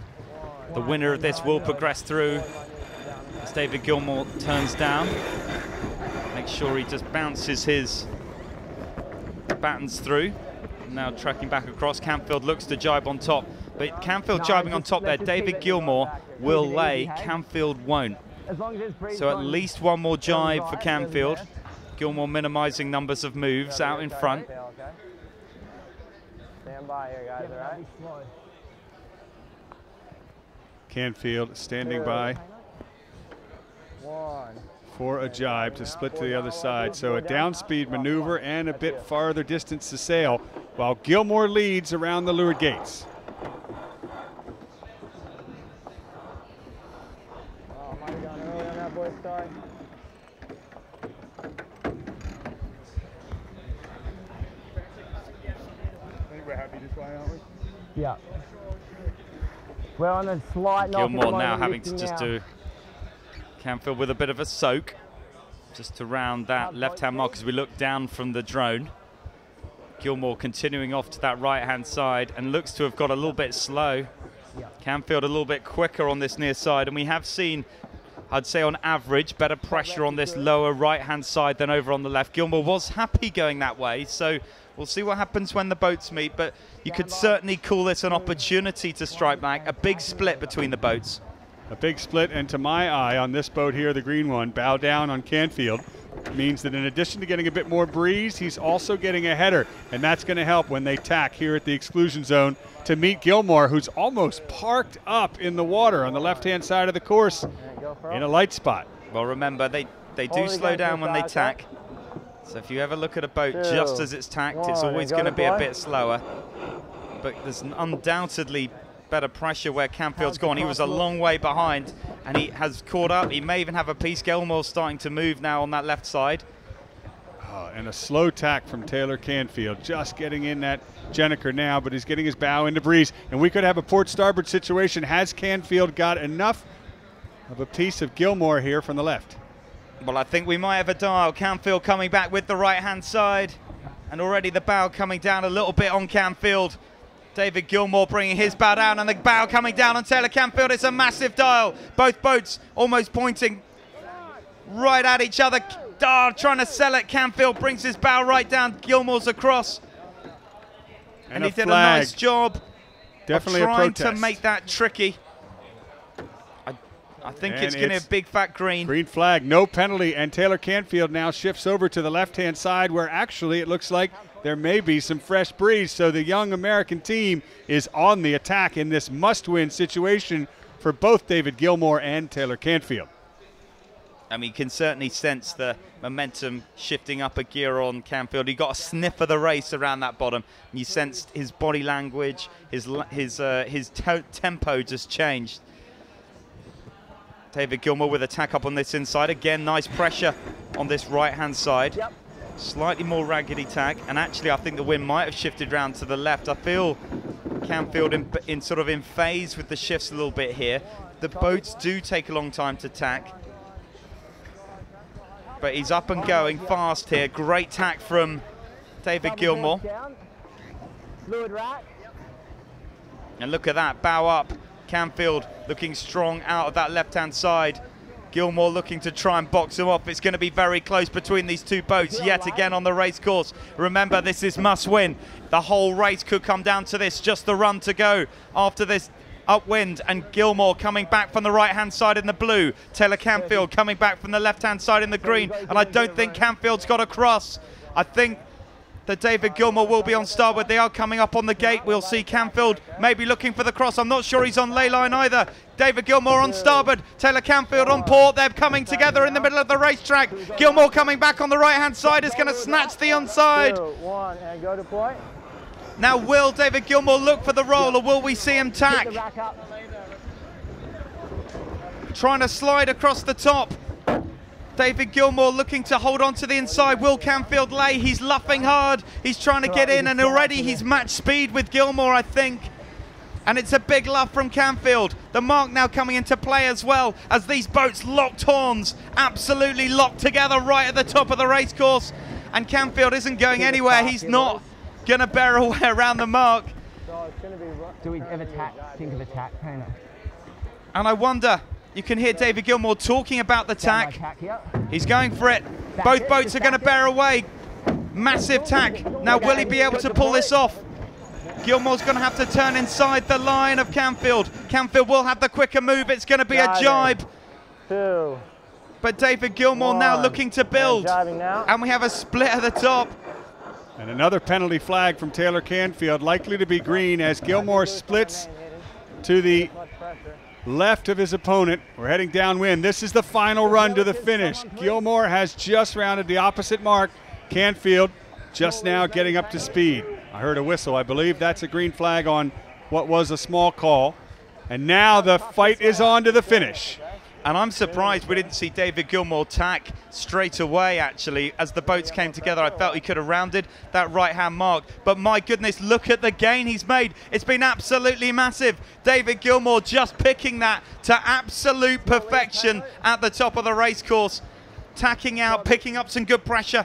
Now, can he try and vest this advantage? Can he jibe out of this top right-hand corner? Can he cross Taylor Canfield? It's going to come down to the final stages of this run.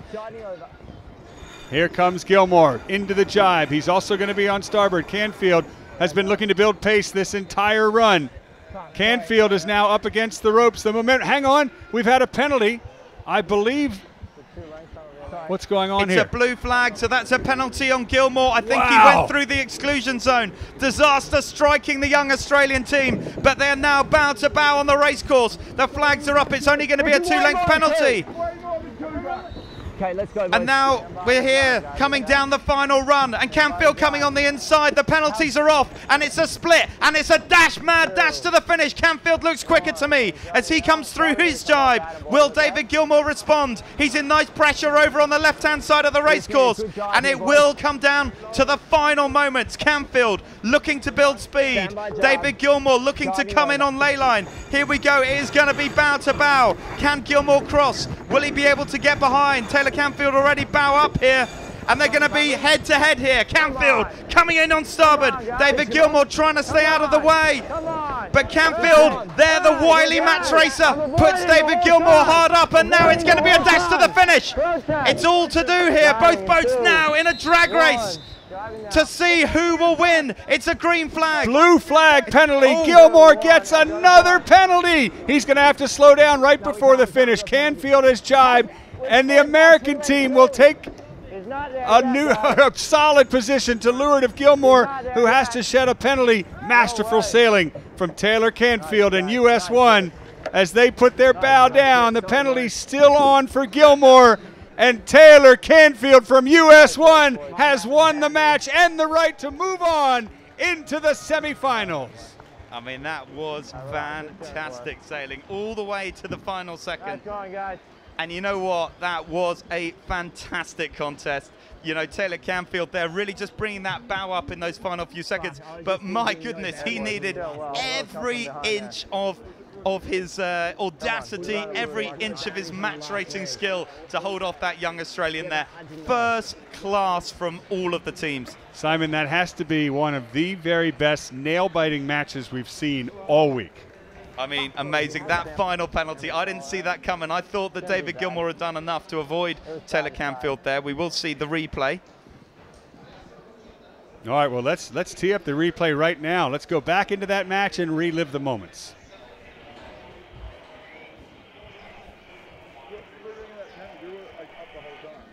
I mean, this is really that dial-up in the first race.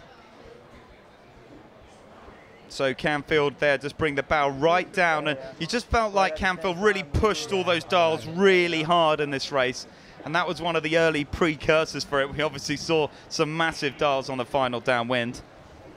And that after Gilmore had been leading all the way around the track. So here's the dial-up on that downwind, and you just sent coming out of that jibe, the umpire's deciding that really that wasn't the course. I actually think that could have gone either way, that one. It's either a green or it's a penalty on David Gilmore, but you know, I think he could rightly feel a little bit hard done by there. But Canfield really, I think, had him lined up from early. He brought his bow up, and remember, he doesn't have to alter there until he's convinced that David Gilmore has completed his turn. So first-class sailing from Canfield, and some incredible theatrics and match racing skill to go on and close out and claim his spot in the next round. Well, how exciting was that? The breeze filling in here in the fjord at Marstrand, and so is the action. 2 minutes and 30-second mark coming up for our next match with PJ Postma, one up over Nicholas Dackhammar. Dackhammar will be in orange, Postma in gray. Postma entering from the leeward side of the signal boat, far right of screen, in 21 seconds from now, and Dackhammar to windward.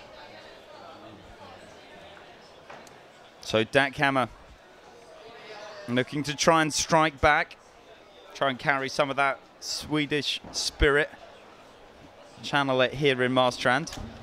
Postma with the win behind him on the 2017 Match Racing Tour, coming in underneath in the grey. So into the pre-start we go. 2-minute signal has gone. Dackhammar to windward in orange, likely to set up for the first maneuver. And a jibe, Postma reeling him in. Closing gauge, here we go. Dackhammar with the jibe. Postma taking the lead there and just coming down through his turn. Now turning back down again, looking to lead this pair back. A little bit faster for Postma as he turns back down, then straight back up again, just trying to close off both angles. Protecting his inside. He's trying to slow the pairs down as they track back across. Dackhammar trying to drive Postma back to the line. The wind has dropped off a little bit, but Postma is a little bit higher in the starting box than I'm sure he'd like. Be rather using that exclusion zone as a blocker.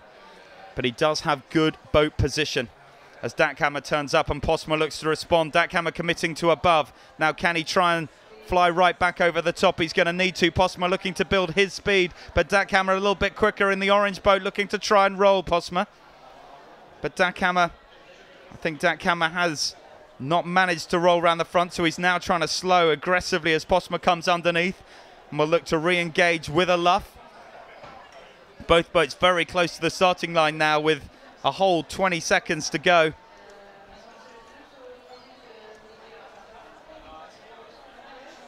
And Postma slowly turning down in the final 10 seconds. Now bringing his bow down and backing his Jenica, looking for the build in the final 5 seconds, and then the snap from Postma. Great. So Dackhammar over and Postma behind. Great start from the Dutchman. Wow, Nicholas Dackhammar over early. That's a costly error here just off the starting line as Peter-Jan Postma takes an early lead in race number 2. Penalty shed and a big puff of breeze. Oh, hang on, penalty not shed actually. He's looking fishtailing there on his boat. He's got to drop back. Now the breeze or the penalty flag is gone, but the breeze has filled in, and PJ Postma is right within striking distance at mark number 1, trailing Dackhammar. Well, Postma in front and around and actually going for an early jibe. Sorry, right. Trailing Postma. Dackhammar within striking distance, though. Oh, big time. Absolutely close behind. And, you know, you don't often see that lead boat turn at the mark. Postma has quite match racing and positionally unconventional. So Postma must have seen something over on the right that he likes. At the moment, Dackhammar actually looks pretty good in the orange boat over on that left-hand side. But now Postma's starting to move better. So we'll see. It's certainly long on port jibe. So Postma doing a nice job to jibe early for position. You know, I wonder also with the trailing boat so close and with breeze filling in and Dackhammar having a bit of pace behind him, whether that early jibe protecting the mark and just protecting the right-hand side of his opponent was more of a strategic defensive move. And there's the look. The difference now, a minute later, and Peter-Jan Postma in gray still out in front. Dackhammar, though, again within striking distance as we approach the leeward gates. Well, Dackhammar, I think, made a bit of a gain here, boats coming back together, looking strong. That unconventionality of Postma not working out, and they're coming back together now, but Postma has the starboard advantage. He's also on the ley lines for the bottom mark, but so's Dackhammar. Can Dackhammar get inside? Well, he's certainly going to get the inside for that right-hand mark. I expect we'll see them split. That's the mark I think Postma was looking for. They've, if you like, both got what they wanted coming into that bottom mark. They were very close at the top as well, so perhaps not such a big loss to Postma. He wasn't that far ahead in the first place. So it is effectively dead even as both teams head back upwind and splitting, of course, as you'd expect. Peter-Jan Postma to the lower right and Dackhammar to the left. This next cross will tell a lot. Certainly will determine the lead because it is bow to bow at this moment.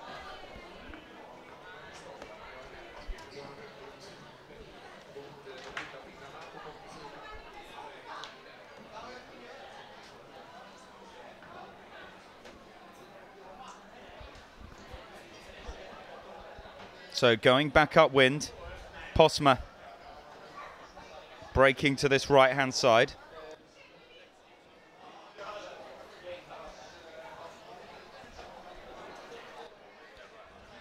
Peter-Jan Postma from the Netherlands will tack first, on to starboard. Remember, it was dead even at the leeward mark, but it looks, now that's a tough shot there because that boat is not in the match. It's another one waiting for it. However, in orange will be Nicholas Dackhammar. I can already tell you this right-hand side is looking golden. Big gains. Looking golden for Postma. So you know what? That decision suddenly looking pretty famous for Postma. He got the mark he wanted at the bottom, and he has turned that into a big lead. And you know what? If those legs are right, he's only got to go up and around this top mark once, then straight down to the finish. We're sailing on a super short race course here. Dackhammar coming back, now picking up a chunk more pressure. So still close, but it's Postma's managed to turn what was even Stevens into perhaps a 3-length advantage. But that's still only one good tack, and Dackhammar now has that critical right-hand side. You know, this racing reminds me very much of Ian Williams and Jan Guichard. PJ Postma is positionally maneuvering his boat quite a lot, and meanwhile, Nicholas Dackhammar just seems to be faster going through the water to my eye at most times. But PJ Postma is positioning himself quite well. Now, there's some very new fresh breeze that we can see. Simon out on the race course feels to me like it's coming from the right, and that is where Dackhammar is. Well, I agree. Dackhammar should pick up a nice shift in. They're both going to be on ley line coming out of this, and if Dackhammer's made a bit of a gain, that starboard advantage could come into play. I do like that tack from Postma, though. But Dackhammar coming back as well with another great tack. These sailors really doing a cracking job of sailing their boats. And Postma looking for the cross, but has he got it? Dackhammar coming back in with the starboard advantage. Postma looking to try and get across in front of him. And these moments could really determine everything out there on the water. Wow, very close cross on port for PJ Postma, but he's still got it and still out in front. Turning around the right-hand mark as we look upwind, and that's going to leave Dackhammar with no option but to split to the left and head downwind. Still, Peter-Jan Postma's race to lose this, the final run, and the difference about 5 boat lengths, so gain to Postma. Well, small gains. Dackhammar actually flying the hull. And Dackhammar leading across to this right-hand side with a hull up in the air, so sailing in a very different mode, but can he turn that into speed and VMG down the racetrack? I just wonder if he was flying a hull there when he should have been sailing and using that pressure to get depth. Well, speed, yes, but as you say, Simon, extra distance as well, and he's jibed onto port to reconnect with your leader, Peter-Jan Postma. That's the finish line ahead, about 200 meters to go. Dackhammar looking for any last option to try and get on top of PJ Postma. And I just wonder, with that extra puff of breeze there, whether he might make a last-ditch effort. Here he comes.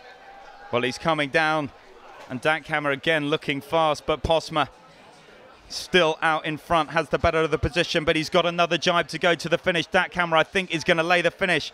So Postma jibing right in front, and Dackhammar coming in with speed. Now, can he make something of this? Can he somehow turn this around? Postma bringing his bow up, looking for a build. But Dackhammar coming up from behind. You can see that windward hull just skimming along there. He's got some nice pressure. He's got great speed. He is reeling in PJ Postma, and PJ Postma came up so aggressively after that jibe. That tells me that he was a bit nervous. The boats within a length of each other now as we head into the finish. Time is running out for Nicholas Dackhammar, with the Swedish fans on shore watching, because the race will go to Peter-Jan Postma from the Netherlands, 1 up over Dackhammar.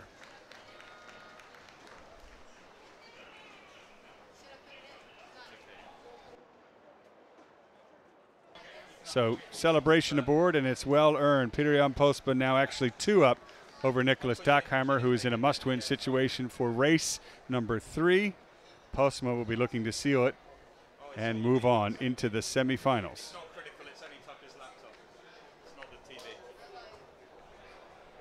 So now we'll go into a replay, Simon, and relive those moments. We're going to rewind all the way to the start. Well, here the start, Postma diving in very aggressively in that leeward position. And here backing the main and able to stay both behind the line.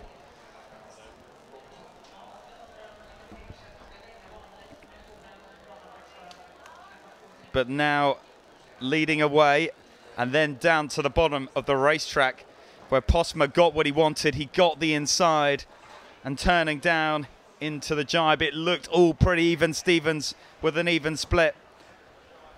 But when the boats came back together, Postma picked up a bit of a right-hander and able to track back across into the top of the racetrack with an advantage. And all the way around, Dackhammar really putting Postma under pressure. But all the way through, Postma just holding on and just leading Dackhammar around and through and taking the win.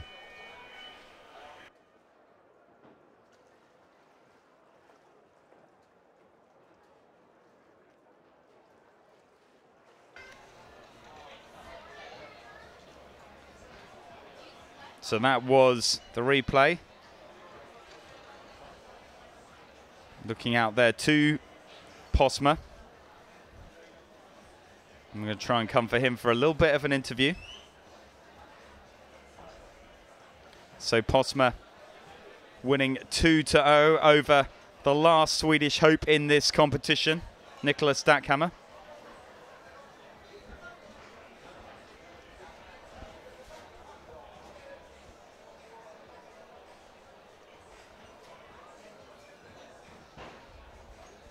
So we're going to go down out onto the water, where we're joining 2-1 up PJ Postma, and you looked like he was pushing you all the way around, but you were holding on to that lead like your life depended on it, PJ. That's right. I mean, very exciting to be here in Maastrand. Amazing place, and here with Sailing Team NL with the guys. You know, we're ahead, but the tension was on. We wanted badly to win, and Dackhammar, you know, he's a fighter. He's great. He's a homeboy here, and a tough race, but really happy to finish like that. Yeah. And, you know, we're just looking out on the conditions here from the commentary. A little bit of rain just starting to fall down, just a little splattering. But, you know, what's the wind looking like for this, your next race? I mean, with this light weather here, it's really tough. You know, a puff can come here and there, and you can expect a lot of things. But, yeah, it's tricky. It's a very tricky race. Good stuff. Well, listen, good luck in your next one, PJ. Thanks for keeping us all entertained. Cheers. Very nice. Welcome. Thank you. So there, as we say goodbye to PJ and Nicholas Dackhammar, we are saying hello to the New Zealand derby. Phil Robertson up against Chris Steele. Robertson in the light blue, Steele in the red. And we're inside 2 minutes, and the boat's now down in the starting area. Chris Steele with the lead, winning that opportunity to lead this pair back, and this time Robertson looping up to try and tack back in. Remember how beautifully Robertson started positionally in that last match. Steele likely to be more aggressive in this pre-start, as Robertson is one up over Steele in a first to win 3 matches here, looking towards the semifinals.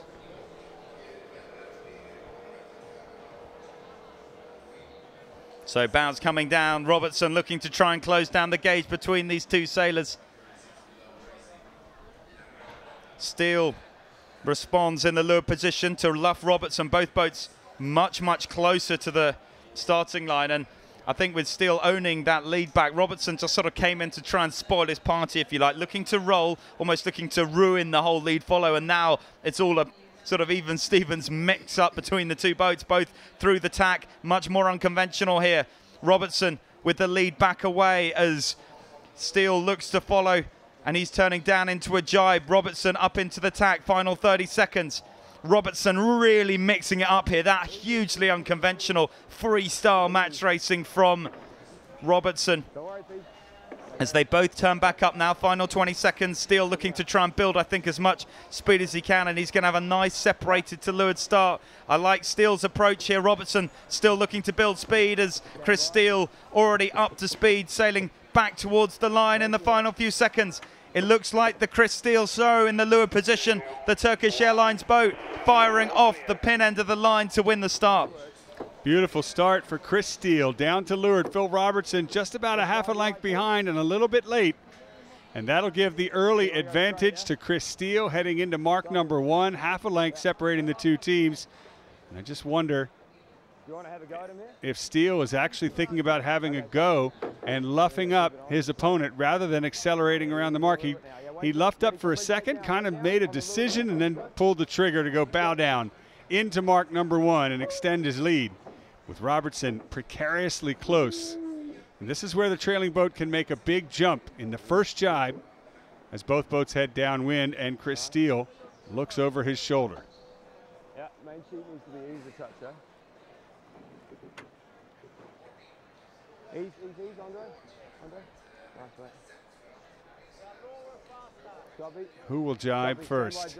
Jibing in 3, 2. Here we are on board with Steele rolling into the jibe, and Phil Robertson will respond just about a second behind.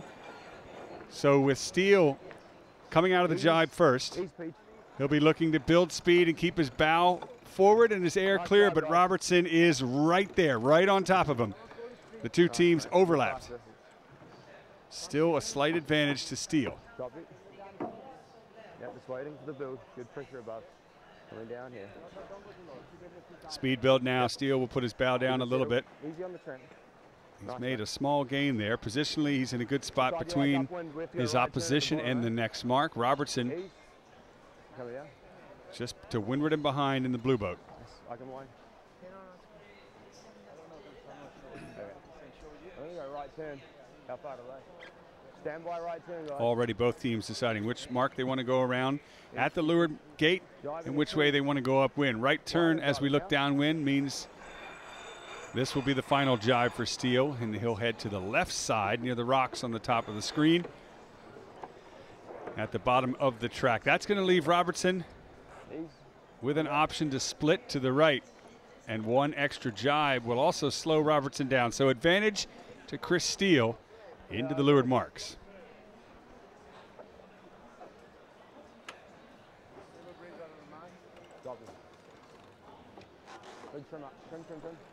Now the decision is placed in Robertson's hands. Follow Steele around and live in his dirty air, or spend one extra jibe to split to the right. There's the jibe and the split.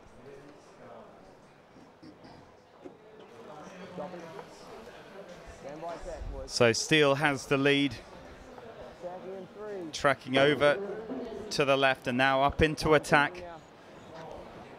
Looks to have nice pressure actually on that left-hand side as we look out in the red boat.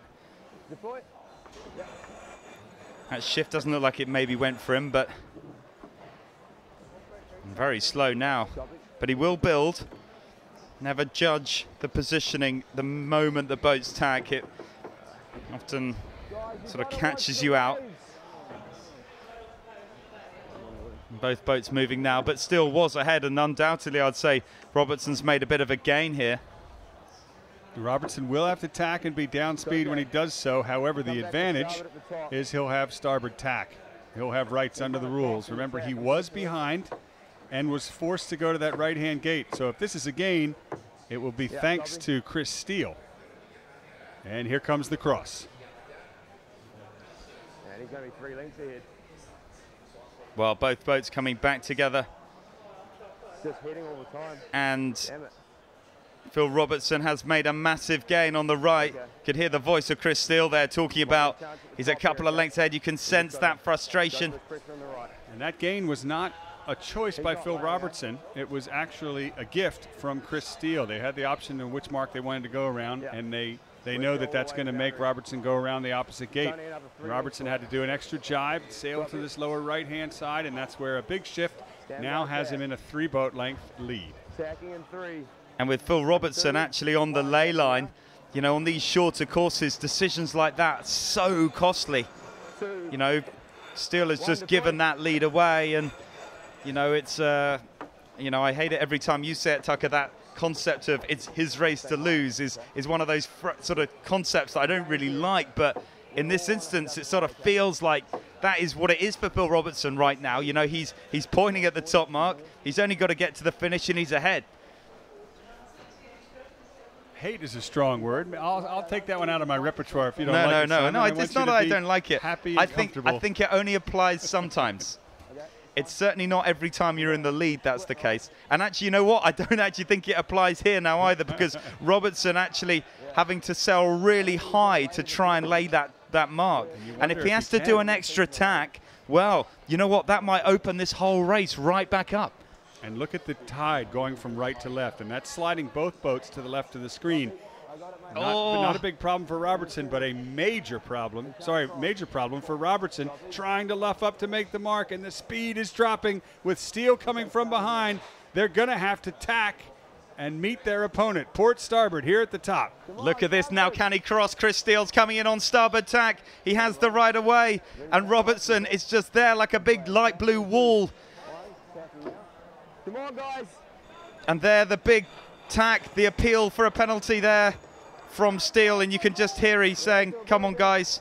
I think we should see the umpires get involved here. Now, Phil Robertson owns the mark, so he's able to do that. And I didn't know. He's not. Green flag. Interesting. Wow. Maybe you're right there, Tucker. He does own the mark, but I don't necessarily think that gives him room to tack. I think he could have tacked back for the other mark, but he decided to just roll over the top of Robertson's bow, or Steele's bow, rather. So basically 2 gifts to Phil Robertson. Well, we'll see. I mean, for me, if Chris Steele had carried on there, he'd have just chopped, you know, Phil Robertson in half, and he would have been on starboard. So I don't know. Let's see what happens. But it's all game on still, and Chris Steele is only just behind, and they are coming down the run. And remember, if Robertson takes this, he'll go to match point. If Steele can come back, it'll be back to even Stevens. I'm kind of cheering on Chris Steele just to level the series and give today that little bit more excitement. Down they go into the turn. Steele leading it down as Robertson looks to respond. So smooth on the helm, Robertson. You'd often see a skipper go a little bit quicker through the turn there, particularly in this position. I'm surprised Robertson was able to make that stick with Steele coming on strong with pace and leading him through the jibe. But Robertson holding on only just to a lead with the finish line ahead. And yet another jibe to go. And you can feel that is the experience of Robertson, just turning there, knowing he didn't have to rush it. You know, so we use all the VMG and they're turning back down again now into a jibe to the finish. And again, Robertson responds. So he's being much more defensive in this direction because he knows on this jibe that will be the approach to the finish. No tighter, no tighter. A nice jibe from Chris Steele this time, and Robertson a little bit slower, just caught a little bit, the jibe a little bit down pressure, and Steele coming up with pressure. Now can he turn this into an advantage? Steele coming from behind down the run. He has the inside, he's looking for the roll on port. He's a little bit faster still. Now can he get down to that exclusion zone? Chris Steele bringing the bow down a little bit. Robertson looking to try and block. Down we come. The jibe from both boats. 2, 1 and driving. So round we go into the final jibe. Robertson looking, I'm sure, to try and hook Steele. Steele looking to try and keep the inside as they come down towards the finish. It's going to be nip and tuck down towards the bottom gate. Steele brings his bow up now, but how will they get through the finish line? It's going to be a mad dash. It's going to be anyone's race really here as Robertson comes up on the outside. Chris Steele looking to try and dig it on the near side by the castle. It's going to be a little Kiwi dash. Which one of the bridges will win? Will it be north of the bridge Steele or south of the bridge Phil Robertson? Robertson a lot nearer, but Chris Steele's moving a lot faster. And I think Phil Robertson has slightly the better of the bias. Came right down to the last foot of the finish line, and the race goes to Phil Robertson. 3, 2, 1, Phil. Wow, what a match. What a match here. You know, this is how it typically goes as the action heats up here and the regatta ticks down. These races get tighter and tighter and tighter as the cream rises to the top. You can't get any closer than that. Dead overlap, crossing the finish line with Steele coming in from behind. But Phil Robertson takes the race and now moves 2-0 up over Chris Steele in a first to win 3. The next match will be crucial for Chris Steele to stay in this regatta or Phil Robertson to seal the deal and move on into the semifinals. I mean, I'm excited now. If you weren't excited there, then you don't like sailing, because coming down that final run, we had lead changes, we had it absolute all. I felt like all the time Chris Steele had speed, but Robertson just out-positioned him match racing-wise. Let's take a look at how it all went down with the replay, beginning all the way back at the start. So here's Steele, if you like, leading out of that bottom pair. We saw if it was actually attacked from Robertson.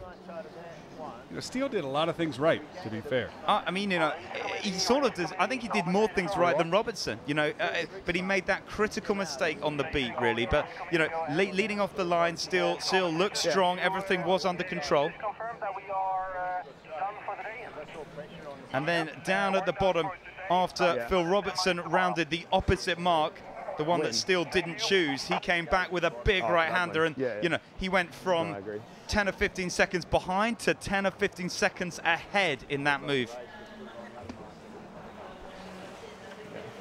And then up to the top here, Phil Robertson right in on the mark. Now, Phil Robertson is entitled to room at the mark, right? But he's not entitled to tack. And so for me there, Phil Robertson needs to be tacking back, and you know, we've got, anyway, we'll see. We'll get the umpires back in on that. But we'll, I'm sure, ask Uncle Phil about that when they come down. But Chris Steele does a nice job of the build here. Yes, you give away starboard, but you're going to. And we end up almost neck and neck as they come down the run and down into the finish. But in the end, just as they slipped over the line, it was Phil Robertson that closed that one out. Chris Steele now finds himself 2-0 down, ready for the next race. Yeah. Okay, well, we've got Phil Robertson teed up for an interview, and I just can't wait to hear, Simon, what he's going to have to say, particularly about that top mark. So going down now to Phil Robertson out on the water, and Phil didn't look like that one was ever in doubt. Yeah, you know, it's a bit of an interesting one there. We really worked hard to try and lay that top left mark on that last upwind, and actually went against us at the top of the beat and had to make a tack. I guess the situation there is we're inside boat, we are on port, and we're entitled to room to go around the left mark, but also entitled to sail our proper course around it, which was to extend a bit, build speed, and then tack back. And I think Steely got a little close and, sorry, a little bit too fast and didn't get close enough to forcing us back and kept us in the game. So, yeah, I guess a little mistake on his behalf, but yeah, we're obviously pretty happy. We definitely didn't make that one a pretty one either. So, Phil, nice job in that race. This is Tucker, and you had rights on that left-hand mark, but then what happened to Steele to enable you to roll over the top and then shift to the right-hand mark? Yeah, he just didn't come at us hard enough. He should have ideally slowed down or kept high and forced us to tack back, and it would have been his match, I would have said. So, yeah, probably a little error on his behalf. Yeah, I mean, it certainly looked like one of those ones that we just watched it in replay, and you know, you were really close to the mark when the boat came back together. So I think the umpires really left with no option that you were you know, an inside boat just rounding. Yeah, you're correct there, Shawsy. We were inside for left. But I guess once Steely tacked, sort of all our Christmases came at once, and we were able just to extend over and roll them and try our hardest to defend downwind. And you know, as I said before, it wasn't a pretty defence, but hey, we got there in the end. Well, after Christmas there, it looked like the New Year's hangover was going to come quite quickly because Steele was bringing on a lot of speed from behind. Were you guys nervous coming into that finish? Yeah, it's pretty tough out here. I think it's hard to find your mode downwind, and Steely was always sort of going fast mode as opposed to soaking and more of a VMG mode. So, yeah, we probably got a little bit low and slow at times, but yeah, just enough to sort of put our elbows out and keep them behind us. And listen, Phil, I don't know, while we're doing this interview, we just noticed the committee boat has just gone bundling into the harbour. I don't know, have you been told anything about what's going on? Yeah, they've dropped it first to two, so yeah, we're all good and we're through to the semi-finals, which is right where we want to be. Great, well listen, well done mate, congratulations. You know, that New Zealand derby was looking, you know, look, you really kept us entertained, and I'm sure you and Chris can, and the teams everyone can have a beer when you get in. Yeah, it's nice to get another one for Auckland City over North Shore. That's the rivalry between the bridges in New Zealand, North Shore versus Auckland, and Chris Steele losing to Phil Robertson, who will move on. Simon, here's a look at the scores. Well, there, confirmation of all of our quarterfinal matches. Ian Williams, GAC Pindar, he was through 3-1 against Jan Gishard and Spindrift Racing. Then Taylor Canfield from US1 narrowly overcoming David Gilmore, who sailed a fantastic quarterfinal from Team Gilmore. And then we just saw Phil Robertson through 2-0 against Chris Steele in that epic battle. And then down at the bottom, Peter Jon Postma from Sailing Team NL overcoming the final Swede in the competition, Nicholas Dackhammar and Essex Racing. So more sailing to come tomorrow to find out who will win between Chris Steele and Phil Robertson and PJ Postma and Nicholas Dackhammar. But as we know, Canfield and Williams are through. 2 more boats to go to make it into the top 4 semifinals as the GKSS Match Cup Sweden continues. Live coverage tomorrow begins at 2 p.m. local time. We're also going to be live on Facebook from 10 a.m. onwards, and we hope you join us. I'm Tucker Thompson for Simon Shaw and our whole production crew here at the World Match Racing Tour. So long from Marstrand, Sweden, and we'll see you tomorrow.